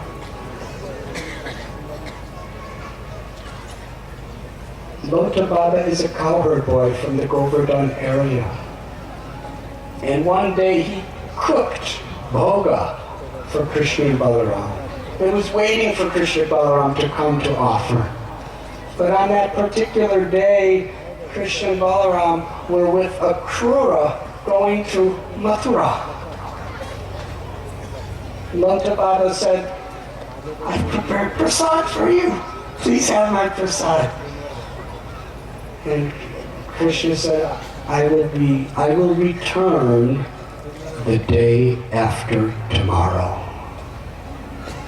And Lota Baba said, I will not eat anything, I will not drink anything until you return. I will be sitting right here without moving. And he's still sitting there without moving, waiting for Krishna to return. Sri Chaitanya Mahaprabhu, he expressed the nature of love and separation. Sunyayatam jagat sarvam govinda virahemane. That, my dear Lord, feeling separation from you, a single moment seems like 12 years or more. And without the beautiful vision of you, Govinda, this entire jagat, this entire universe is nothing but a dreary void. This is love and separation. And our acharyas tell us that this is the highest ecstasy because it's the most intensified form of love. Lota Baba taught us patience.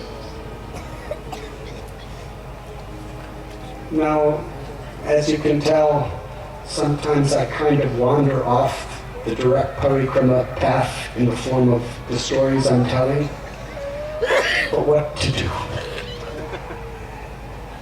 Where my heart guides me, my mouth somehow or other speaks like that. So please forgive me. In Sri Chaitanya Mahaprabhu's Leela, Mukunda Dutt. It's a long story, but our Lord Gauranga was giving all blessings and benedictions and darshans to all of his devotees, except Mukunda. Because the Lord did not approve of certain things that Mukunda was doing, how he was associating with people. And the devotees, even though all of their devotees, all of their desires were fulfilled, To Murari Gupta, who was an avatar of Hanuman, Lord Chaitanya revealed himself as Ram.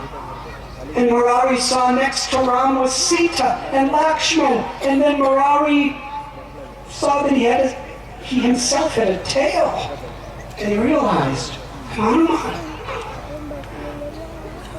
To Kolavecha Sridhar, he manifested himself as Krishna Balaram.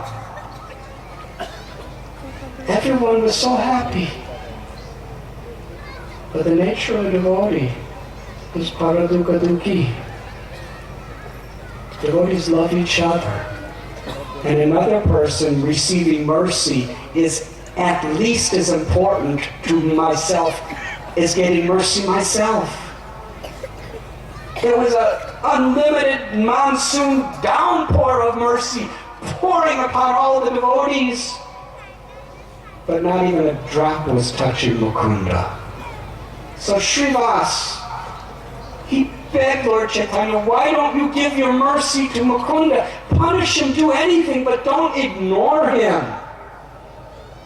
Lord Chaitanya said, I don't want to see the face of that man. And Mukunda heard this, and he was afraid to come before the Lord. He was weeping and crying. His heart was totally crushed, and he cried out, will I ever be able to see the Lord? And Srivas said, Mukunda, what has he done? When he sings kirtan, he brings so much life and so much happiness to all of our hearts. Even you, my Lord, what has he done? Will he ever get to see you again? And the Lord said in a very thunderous voice, he will see me only after 10 million births. And when Mukunda heard this, he became ecstatic. He started dancing and crying in joy. In only 10 million births, I will get to see the Lord again. And when the Lord saw what is the nature of his love, sometimes we take things so cheaply. We've been chanting some japa, doing some kirtan, doing some puja, mudra, yantra, mantra, tantra for maybe 10 years or 20 years or 30 years or 40 years. We may live to 50 years. And we're thinking, why am I not seeing Krishna? What is this bhakti? I've given up so much, I've done so much, things are not going my way, and I'm not seeing Krishna. Rupa Goswami tells, what are the qualities of Sharanagati, surrender? Enthusiasm and patience. One without the other will not be successful. If we're just patient, we don't get anywhere. If we're just enthusiastic, then when we don't get what we want when we want it, we lose hope, we become discouraged, or we lose faith, and we give up. Krishna, I've done so much for you. What are you going to do for me? This is not bhakti. Lord Chaitanya in his Shikshastram taught, what is surrender? My Lord, if you want, you can embrace me. My Lord, if you want, you can trample on me. My Lord, if you want, you can make me heartbroken by not being present before me. You are free to deal with me in any way you want, because I am your servant unconditionally. This is bhakti. Mukunda was dancing. Only 10 million births. What a small price to see the Lord. And he was so happy. Lord Chaitanya saw his happiness. He said, bring him immediately. And the devotees went to Mukunda and said, the Lord wants to show himself to you now. And Mukunda was so much in the trance of the happiness that in only 10 million births he was going to get the opportunity to see the Lord. He was not in this world. He was just dancing, Hare Krishna, and only 10 million births, Hare Krishna, only 10 million births. No, now, only 10 million births. Come on, please, only 10 million births. And they had to pick him up and put him right in front of the Lord, and the Lord revealed his darshan.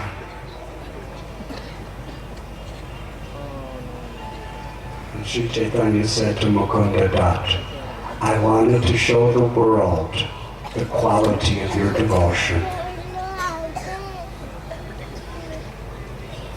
And Mukunda, he was so humble, he offered prayers. He said, I have no devotion. What is the use of my seeing you? Kamsa saw you, but he wasn't happy. Hiranyakashipu saw you, but he wasn't happy. Hiranyaksha saw you, but he wasn't happy. Shishupal saw you, but he wasn't happy. Our goal is not to see you, Lord. Our goal is to please you by our love. Kupja, that simple flower, that so simple hunchback woman, she saw you and became happy. Sudama, the florist, he saw you and became happy. Why Kamsa had no happiness? Bhaktisiddhanta Saraswati Thakur, our Param Guru, told us, do not try to see Krishna. Try to serve Krishna so that Krishna is pleased to see you.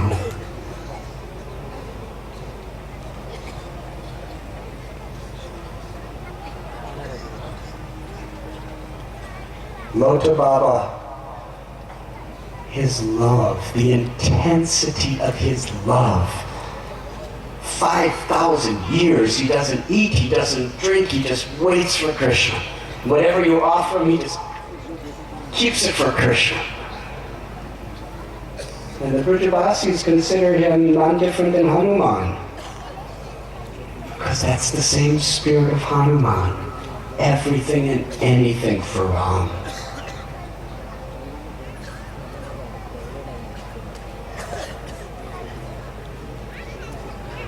And Krishna, he will reveal himself to us when, with love, we sincerely cry out his holy name.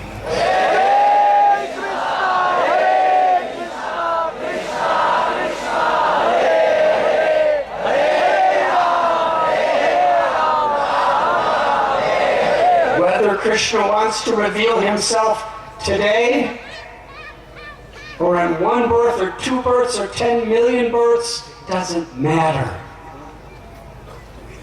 Our love is we will go on chanting, go on hearing Shravanam Kirtanam, and go on doing Sevanam service for Krishna's pleasure. If he wants me in this material world, if he wants me in hell, if he wants me in heaven, if he wants me in Vaikuntha, and if he wants me in Goloka Vrindavan, I'm happy to serve anywhere. That is our prayer. The gopis in Ras Leela, they showed such surrender. When Krishna played the 5th hole of the flute Bamsi, under the Bamsivat tree, or here at Rasastali at Govardhan, the gopis, they didn't consider anything.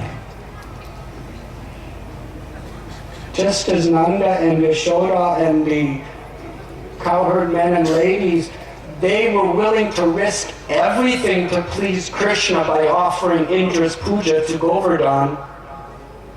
On an even higher and deeper level, the gopis left their homes, left their families, left their reputations, went into the middle of the night, into the jungle, just to give pleasure to Krishna. Sharanagati.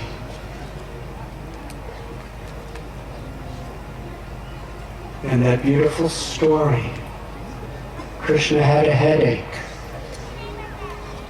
And he told Narada Muni, get the dust of the feet of the gopis to apply to my head. He collected their dust and said, bring it, bring it. And Narada Muni said, don't you know what's going to happen for putting your feet on Krishna's head? The gopis said, yes, of course. If we have to go to hell for the rest of eternity, that will be our greatest happiness if it gives even one moment of relief for Krishna from his headache. This is not just figurative poetry. This is the nature of the selfless love of the gopis. So we pray to Punchari Kalota Baba for this love, surrender with enthusiasm and patience. And we carry on and we come to the Manikundali cave of Raghava Pandit. According to the Gauragonadashtapika, Raghava Pandit is Champaklata, one of the 8 Saki maidservants of Sri Radharani in the eternal Leela.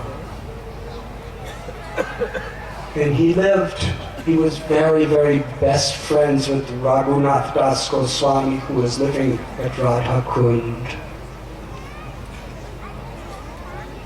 And there, in this little cave, he would perform his bhajan, meditating on Krishna's loving Leela in the core of his heart, and constantly participating in the eternal Leela of the Lord as he chanted the holy name. Hare Krishna, Hare Krishna, Krishna Krishna, Hare Hare, Hare Rama, Rama Rama, Hare Hare. Golokera Premadana Harinam Sankirtan. That this Krishna Nam, this Maha Mantra, it has descended from the spiritual world of Goloka. Just as Vrindavan has descended into Goloka to Gokula, just as Radha Krishna's eternal Leelas descend here, Krishna's holy name. In the name of Krishna and Sri Radha, we could realize and have direct experience of their eternal forms, their qualities, their characteristics, their pastimes, their dham, their abode. And it's also revealed to us our eternal pastimes within that Leela. Everything can be revealed through the 2 syllables, Krishna.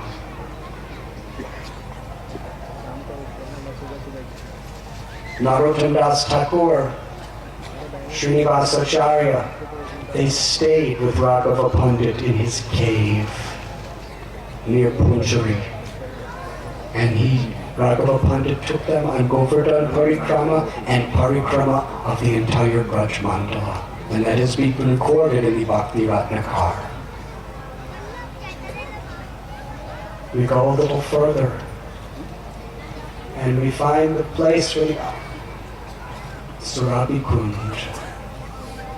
And then we carry on to Rudra Kund, where it is said Lord Shiva, in his ecstasy of singing the beautiful pastimes of Radha Krishna cried torrents of tears to fill that lake. And then we approach Jatipura. And we are so fortunate we have a resident of Jatipura here tonight. Shandas Ji, Hari Hari.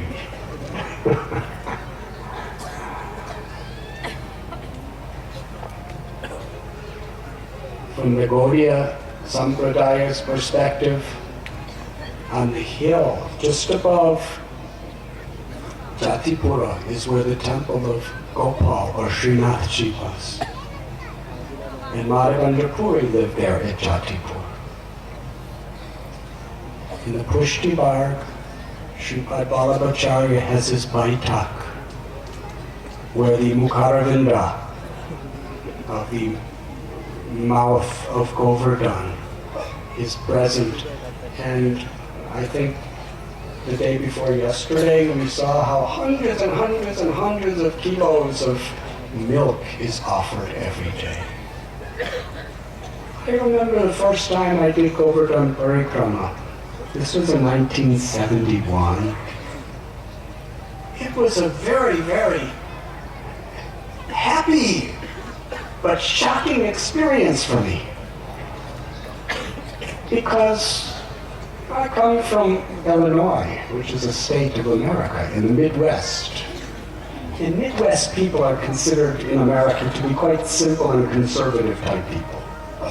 At least this is what West Coast people are considered really wild.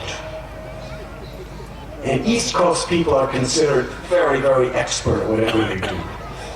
And Midwest people like me, we're kind of like, grow corn and stuff like that. Simple people. So anyways, I took this Govardhan Parikrama and I got to Jatipuram, and there were people just pouring and pouring and pouring constantly milk, hundreds and hundreds of kilos. I was just standing there watching, and now I would go down the street. This is in 1971.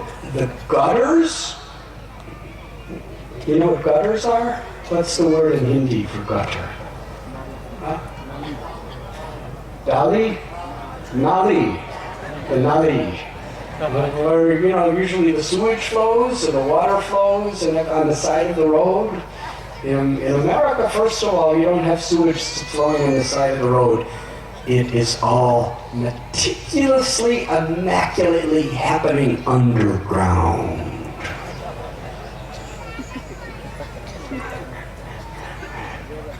You never see anyone in America accidentally stepping into a sewage nully. Yes? It's all underground. Very high, sophisticated sanitation system. But here it's right on the side of the road with all of its colors and fragrances. And you really have to watch how you walk. But anyways, I had already been traveling around India for over a year, so I was very accustomed to these nullies on the side of the road, all gutters and sewage and all other stuff creeping in.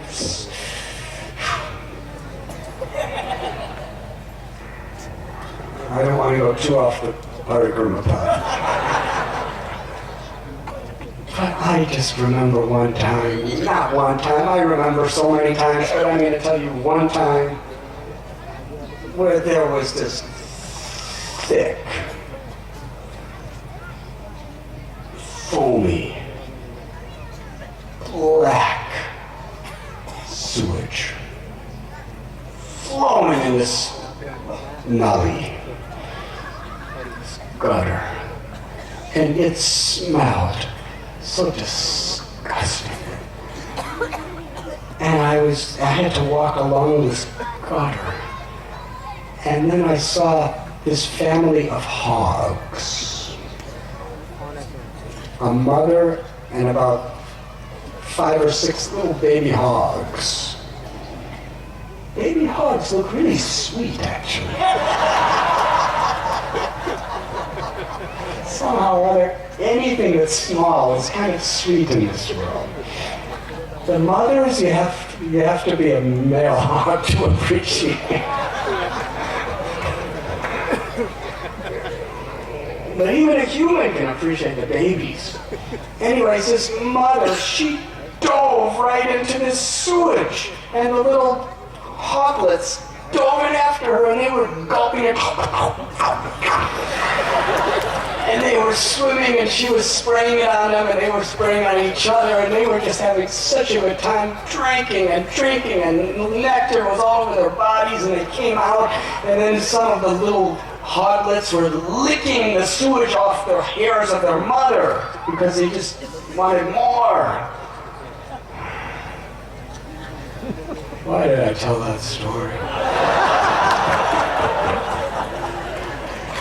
I guess I told it just so that the contrast between the material world and the spiritual world is more graphic. So here I am at Jatipura, my first Giriraj Parikrama. And I'm just seeing this Abhishek going on for about an hour. I was standing there watching this Abhishek. I was mystified at Jatipura. And then as I'm going down the street, I saw the gutters filled with milk, which was coming off Giriraj. They were bathing the Shila, and some of it were catching right there, but most of it was just coming right down into the gutters and flowing. And I was thinking, this is opulence. Pure Vrindavasi cow milk is flowing through the sewage canals. Even in Indraloka you don't get such wealth like this. And just then to confirm the happiness of my heart, I saw Vrijabasis with their little lotas and pots scooping up the milk from the nalis, the gutters, and drinking it. Nothing like those hogs. They were actually drinking nectar. Because they were saying, this is Charanamrit. Gutters of Charanamrit. Drinking and drinking and drinking. And believe it or not, I didn't have a lota. I got down with my hands. I realized I'm 10,000 miles away from those cornfields in Illinois. And drank that milk from the gutters of Jatipura. And it was nectar. The nectar of Charanamrit.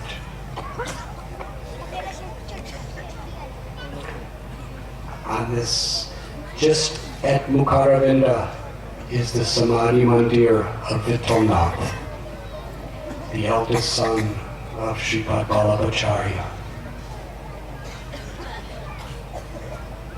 who was great Pujari of Srinathji, who was very great Vaishnavacharya, and according to Gaudiya Vaishnava literatures, he and the Gaudiya Acharyas at the time were intimate, loving, best friends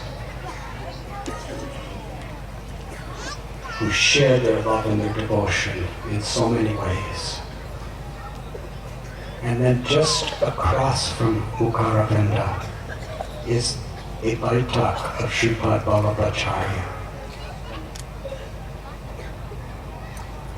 And Shandasji, were you saying that one Shila, that you, Dandavat Shila, if you go around that Shila 7 times with devotion and offer your Dandavat pranams, all the offenses that you've committed during Govardhan Parikrama, in fact, you get the credit of performing the full Govardhan Parikrama just by doing that. And Shandasji, would you like to tell us something about that Shila? Come.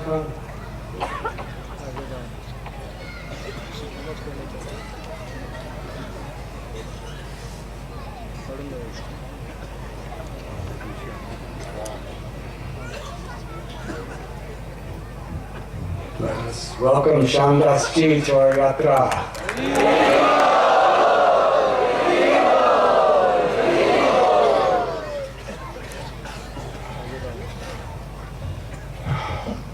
Jai Shri Krishna.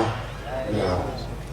It is a great honor to be here, to see all these bhaktas, to listen to the Vaishnava Amrit, the Tavagatamritam Takta Jivanam, Sri Radhanath Maharaj Ki Jai. I am overwhelmed by the beauty of the whole situation. It's as if the 40 years of my residence on this sacred hill has finally blossomed by having the darshan of all of you amazing people.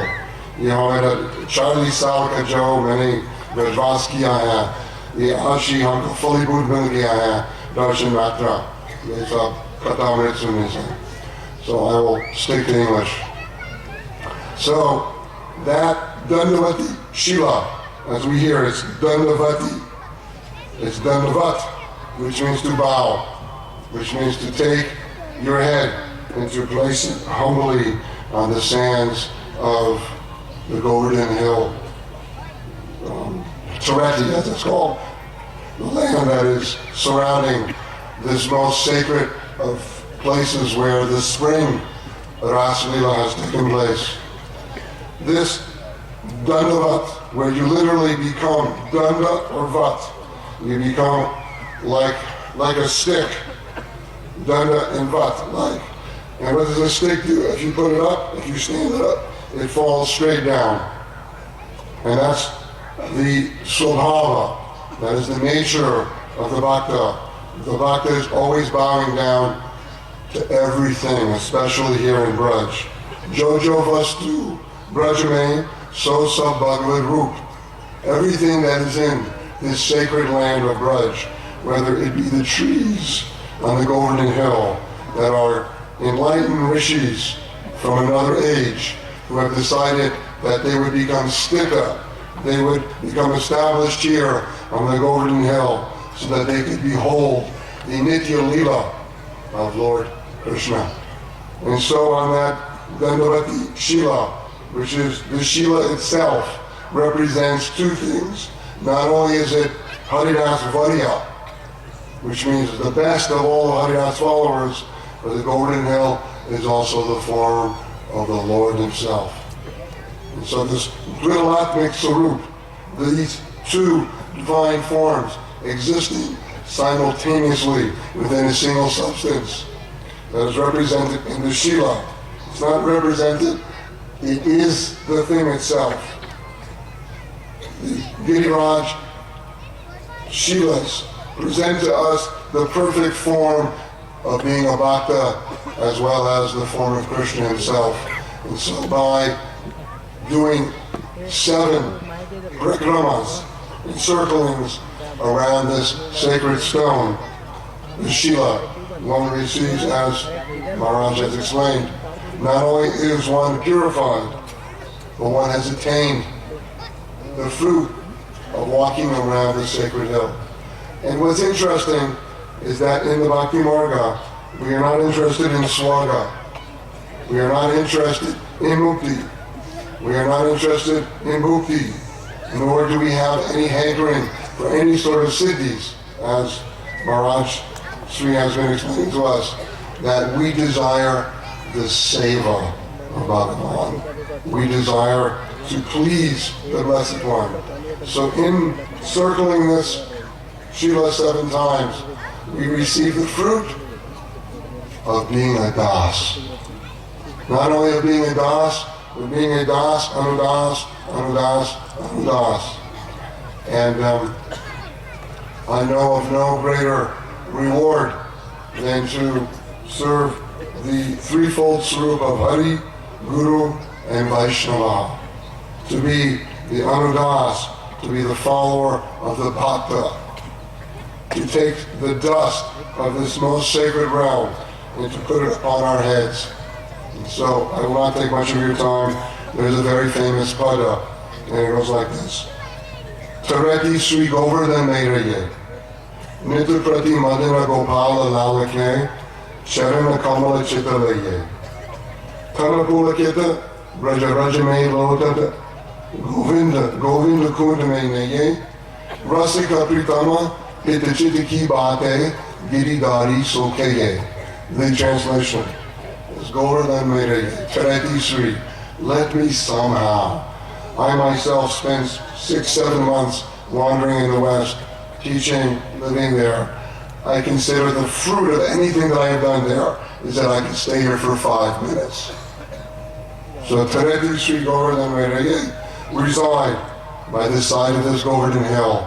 If you can't stay here more than 5 or 6 days, you can always reside here by doing the Mansi Seva, by doing the inner contemplation of these rare moments that we have spent here. So Tareti Sri Govardhan remain here by the Haridas Varya, by the Swarupa of Krishna himself. Nitya Prati Madhana Gopala Lalake, Sharana Kamala Chitaleye, so that every moment of my life, my chit, that my consciousness will become Krishna-fied. I will become Krishna conscious. Nitya Prati Madhana Gopala Lalake, Sharana Kamala. I want to remain by those lotus feet. That is where my mind should remain, so that I can stay in the Sharanati mode of being enthusiastic and patient. Well, I learned so much today. I understood what Sharanati is today. Because Sharanati is not passive, like, oh, I am under your shelter. Sort of like someone's being held up with a gun. That is not Sharanati. Sharanati has enthusiasm in it. That is always increasing every moment. It has patience. What a brilliant explanation. So Charana Kama Chitaleye, and then the result of that, Tana Pulakita Rajaraja Mein Lodata. Matlab hai कि इसकी जो भक्ति का जो आपने भजन किया, इस भक्ति भाव आपने प्रभु को समर्पित किया है, इसकी there has to be a result, and the result is Tana Pulakit. The body bristles with joy, as they call it, Ramancha. Every pore of the body then becomes Krishna-fied. And then what do? You fall down on the ground and you roll around in a heightened, maddened state. Ekdam mast ho gaya, Braj Raj mein lota hai, apne Krishna ka yaad karke, aur sab vastu ko bhul jana hai, yaad ko naam nirod hai. Prabhupada में स्मृति एवं भागवत आसक्ति सब बेकार वस्तु को भूल जाना और जो मूल तत्व को याद करना. To forget everything that is unrelated, and to be completely absorbed in the rasa of Krishna, that is the reward. It is anayasa, it is effortless. Brajaraja me lota, and then what do? Govinda kunda me. And then I take a bath in the Golden Lake, where I absorb more of that rasa. It's like wherever you look, it is just Krishna. Age Krishna, Pache Krishna, Ita Krishna, Uta Krishna, Jita Deko, Ita Krishna Mai. To the right, to the left, up, down, everywhere in this land of Braj. Yesa Bhagavad Rup, it is all the forms of the Blessed Lord. Rasika Pritama Hita Chitta Ki Bhate says Hariraji, who was a great acharya in the Prishnamurti line, who wrote copious text on Braj. Rasika Pritam, he says, to this beloved Rasik, to the supreme connoisseur of all moods, Sri Krishna, Rasika Pritam Hita Chitta Ki Bhate, I am going to have dialogue with this supreme being, Hita Chitta Ki Bhate, that will create more seva, so that I will be able to serve better. And I will tell to that Blessed One directly, Hita Chitta Ki Bhate, Giridhari Sokeye. I will speak directly to Giridhar, who held the mountain to support and protect his bhaktas, to lead them from any extraneous ashrayas, taking their minds and pulling all of their minds and hearts directly to him without any effort, through the Leela itself. So I have transgressed speaking for too long.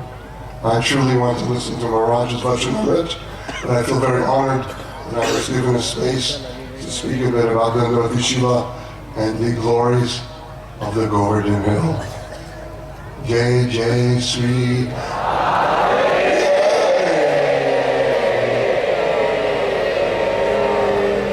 Shyam.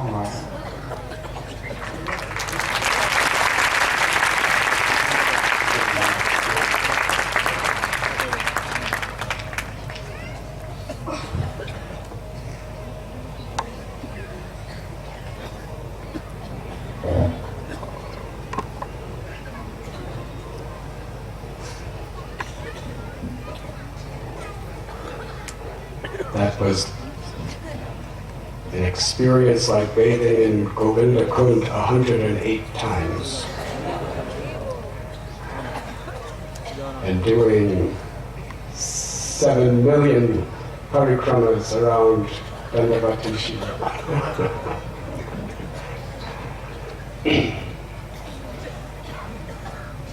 Should we end here?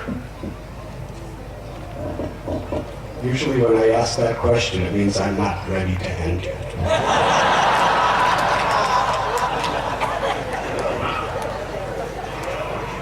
It means a little more patience, and then we will perform Nama Sankirtan. From Jatipuram, we carry on a beautiful forest. On our right side is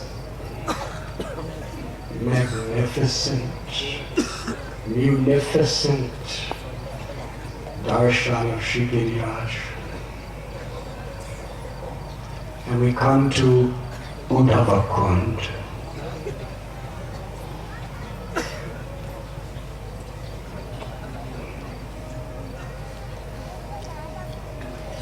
After Lord Krishna departed from this planet, after putting a close to his Leela, the queens of Krishna from Dwarka, how to live in separation. They came to Vrindavan, to Mathura and the Yamuna. And Yamuna Devi explained how when Krishna left with Akrura from Mathura, Sri Radha and Gopis were in such unbearable anguish of love and separation. And Krishna sent Uddhava, his closest, dearmost friend from Mathura and later Dwarka, for 2 reasons, essentially. One, to pacify the gopis' hearts with his message, and also so that Uddhava himself could understand the supermost nature of the love of the inhabitants of Vrindavan.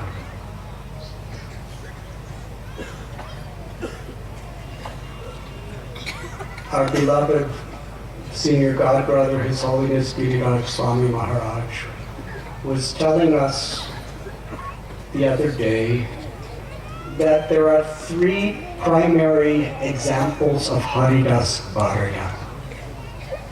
Maharaj Yudhisthira, Uddhavaji, and Shri Giriraj. And of the 3, Giriraj, according to Sri Radha and the gopis, is the greatest devotee of Krishna, who gives the highest pleasure to the Lord. Because of Uddhava's intimate, loving relationship with Krishna, he was practically his constant companion in almost any issue.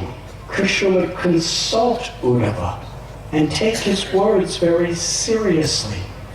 They would often sit together, relax together, eat together, go to the royal assemblies together, take walks together. They were best of friends. Krishna wanted to reveal to Uddhava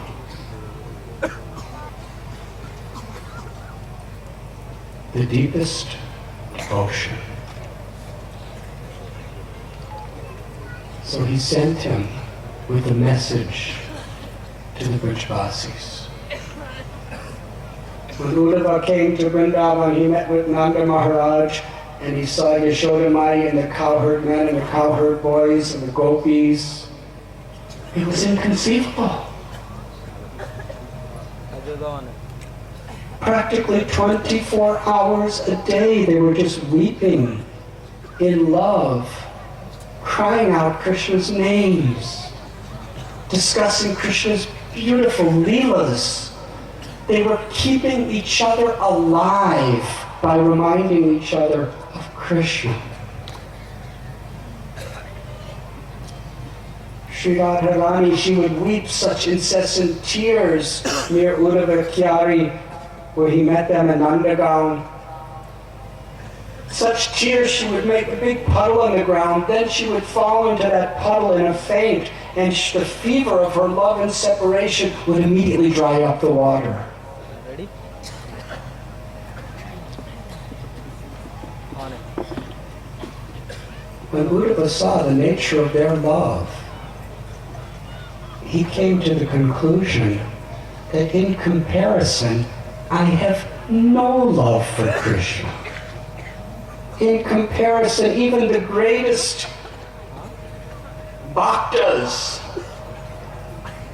of Vaikuntha and higher than Vaikuntha, Mathura and Dwarka, our love is practically formality compared to the depths of the intensity of the ecstasy of the love of any of the residents of Vrindavan.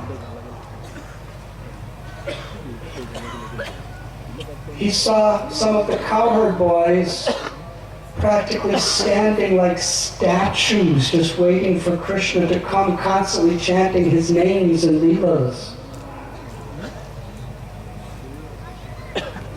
And Nanda and Yashoda, all they could do was ask about Krishna in such depths of separation. Uddhava said, Nanda Maharaj, there is no one more fortunate than you. And Nanda said, what, you small, immature child, are you saying? You call us fortunate? If a poor person, starving in poverty, gains a priceless jewel and doesn't understand the value of that jewel, and due to that neglect loses it, that person is not fortunate. That person is most unfortunate.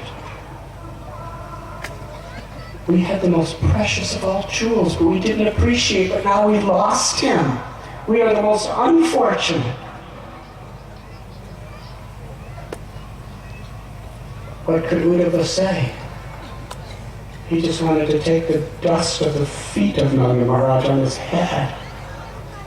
And at Uddhava Kyari, where he met Sri Radha and gopis, where the Brahmar Gita was spoken, Srimati Radharani, in the ecstasy of her love, she saw a black bumblebee and considered it a message of Krishna, and was revealing the nature of the heart of her love to that bumblebee. And when Uddhava witnessed this,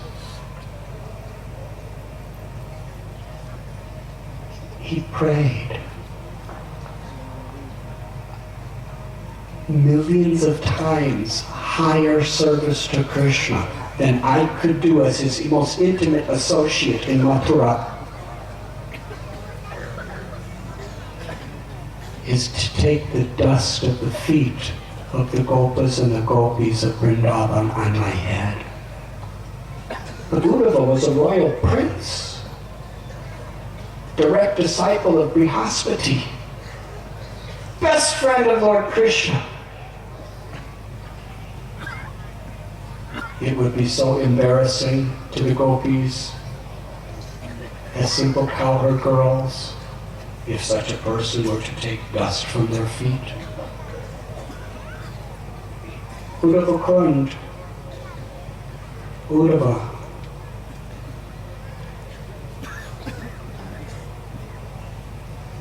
He perform tapasya and prayer so that he could take birth as a little creeper coming out of the ground, a clump of grass, so that the gopis, or even the maidservants of the gopis, would place their feet on his head, knowing that unless we get the blessings and the mercy of the residents of Vrindavan, we cannot develop that love. This was his highest ambition and greatest treasure.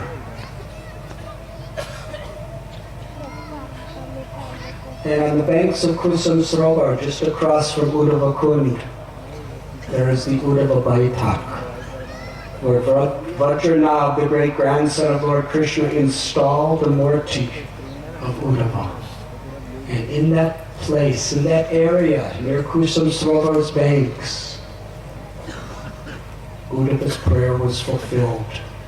He is eternally residing as a Gulmalata, a simple patch of grass, where he's meditating on the beautiful leelas of Radha and Krishna and receiving the dust of the feet of the gopis and the gopas on his head.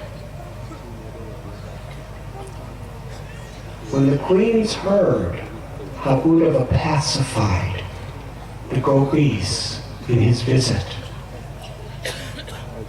they were directed to that place, and they performed Nam Kirtan along with Vajranath. Very loudly, in great ecstasy, they understood that Uddhava would reveal himself if with pure unalloyed love and devotion they chant Krishna and Radha's holy names. It was very deep. It was of the highest urgency. It was life or death. This was the spirit in which they raised their arms and called out the holy name.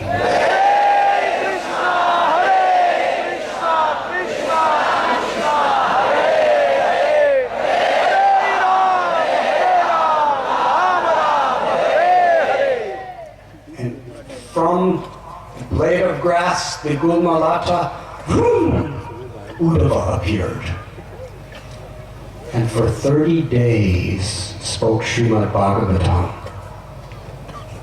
And at the culmination, because the culmination of Srimad Bhagavatam is that we could remove all of our past sins and we can attain the ultimate perfection of life by simply chanting the holy names of Lord Hari.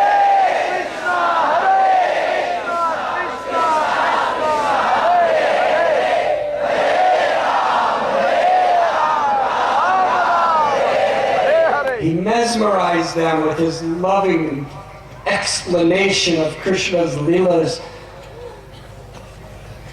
And at the conclusion, Krishna personally appeared before all of them, completely fulfilling all of their desires, conquering their hearts, and Krishna took them all back home, back to Godhead. These are some of the pastimes that took place at Uddhava Kund. And tomorrow we will discuss Shri Radha Kund and continue our Govardhan Parikrama.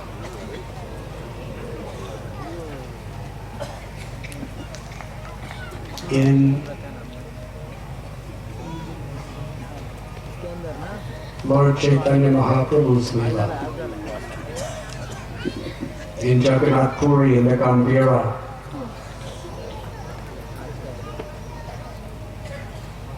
when he was experiencing Sri Radha's love and separation from Lord Govinda, his intimate associates, Swarup Damodar Goswami, Ramananda Rai,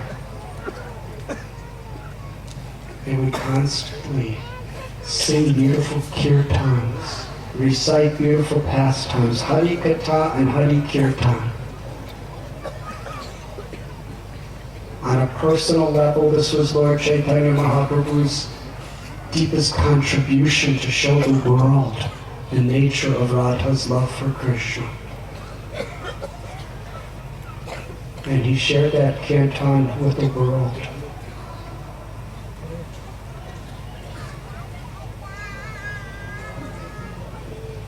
Shikshastakam, the 8 prayers, they sprung from the heart of Sri Chaitanya Mahaprabhu in that most intimate, deepest state of Mahabhava.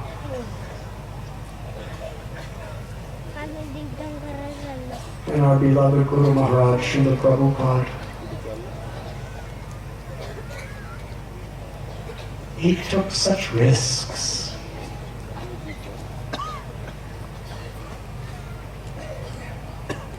To make that, in the mood of Lord Nityananda Prabhu, to make that mercy accessible to everyone and anyone.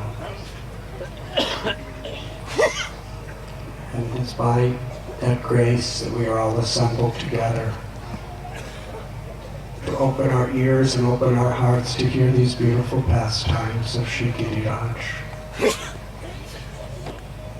And now we will celebrate by joyously.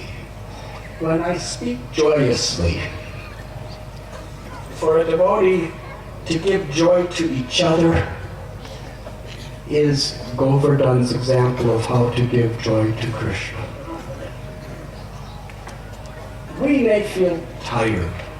We may still have sore feet from our parikrama, and we may be coughing all sorts of holy, sacred, sanctified dust. Such opulence. The demigods, to get a speck of dust of braj on their heads is something that's almost unattainable. And we have it all over our heads and all over our bodies and deeply rooted in our lungs. It's like drowning in nectar. But Giriraj is teaching us that by inspiring other devotees, by facilitating other people to love Krishna and to serve Krishna is the greatest way that we can give pleasure to Krishna. In Kirtan, we are enthusiastic, not because I feel enthusiastic, but because I'm going to be enthusiastic. If I feel like it, that's fantastic. And if I don't feel like it, that's also fantastic. To inspire everyone else, to serve everyone else. Let me loudly chant the holy names. Let me sincerely vibrate with all my heart, calling out for Krishna's blessings to shower upon all of us. This is Sankirtan. Together.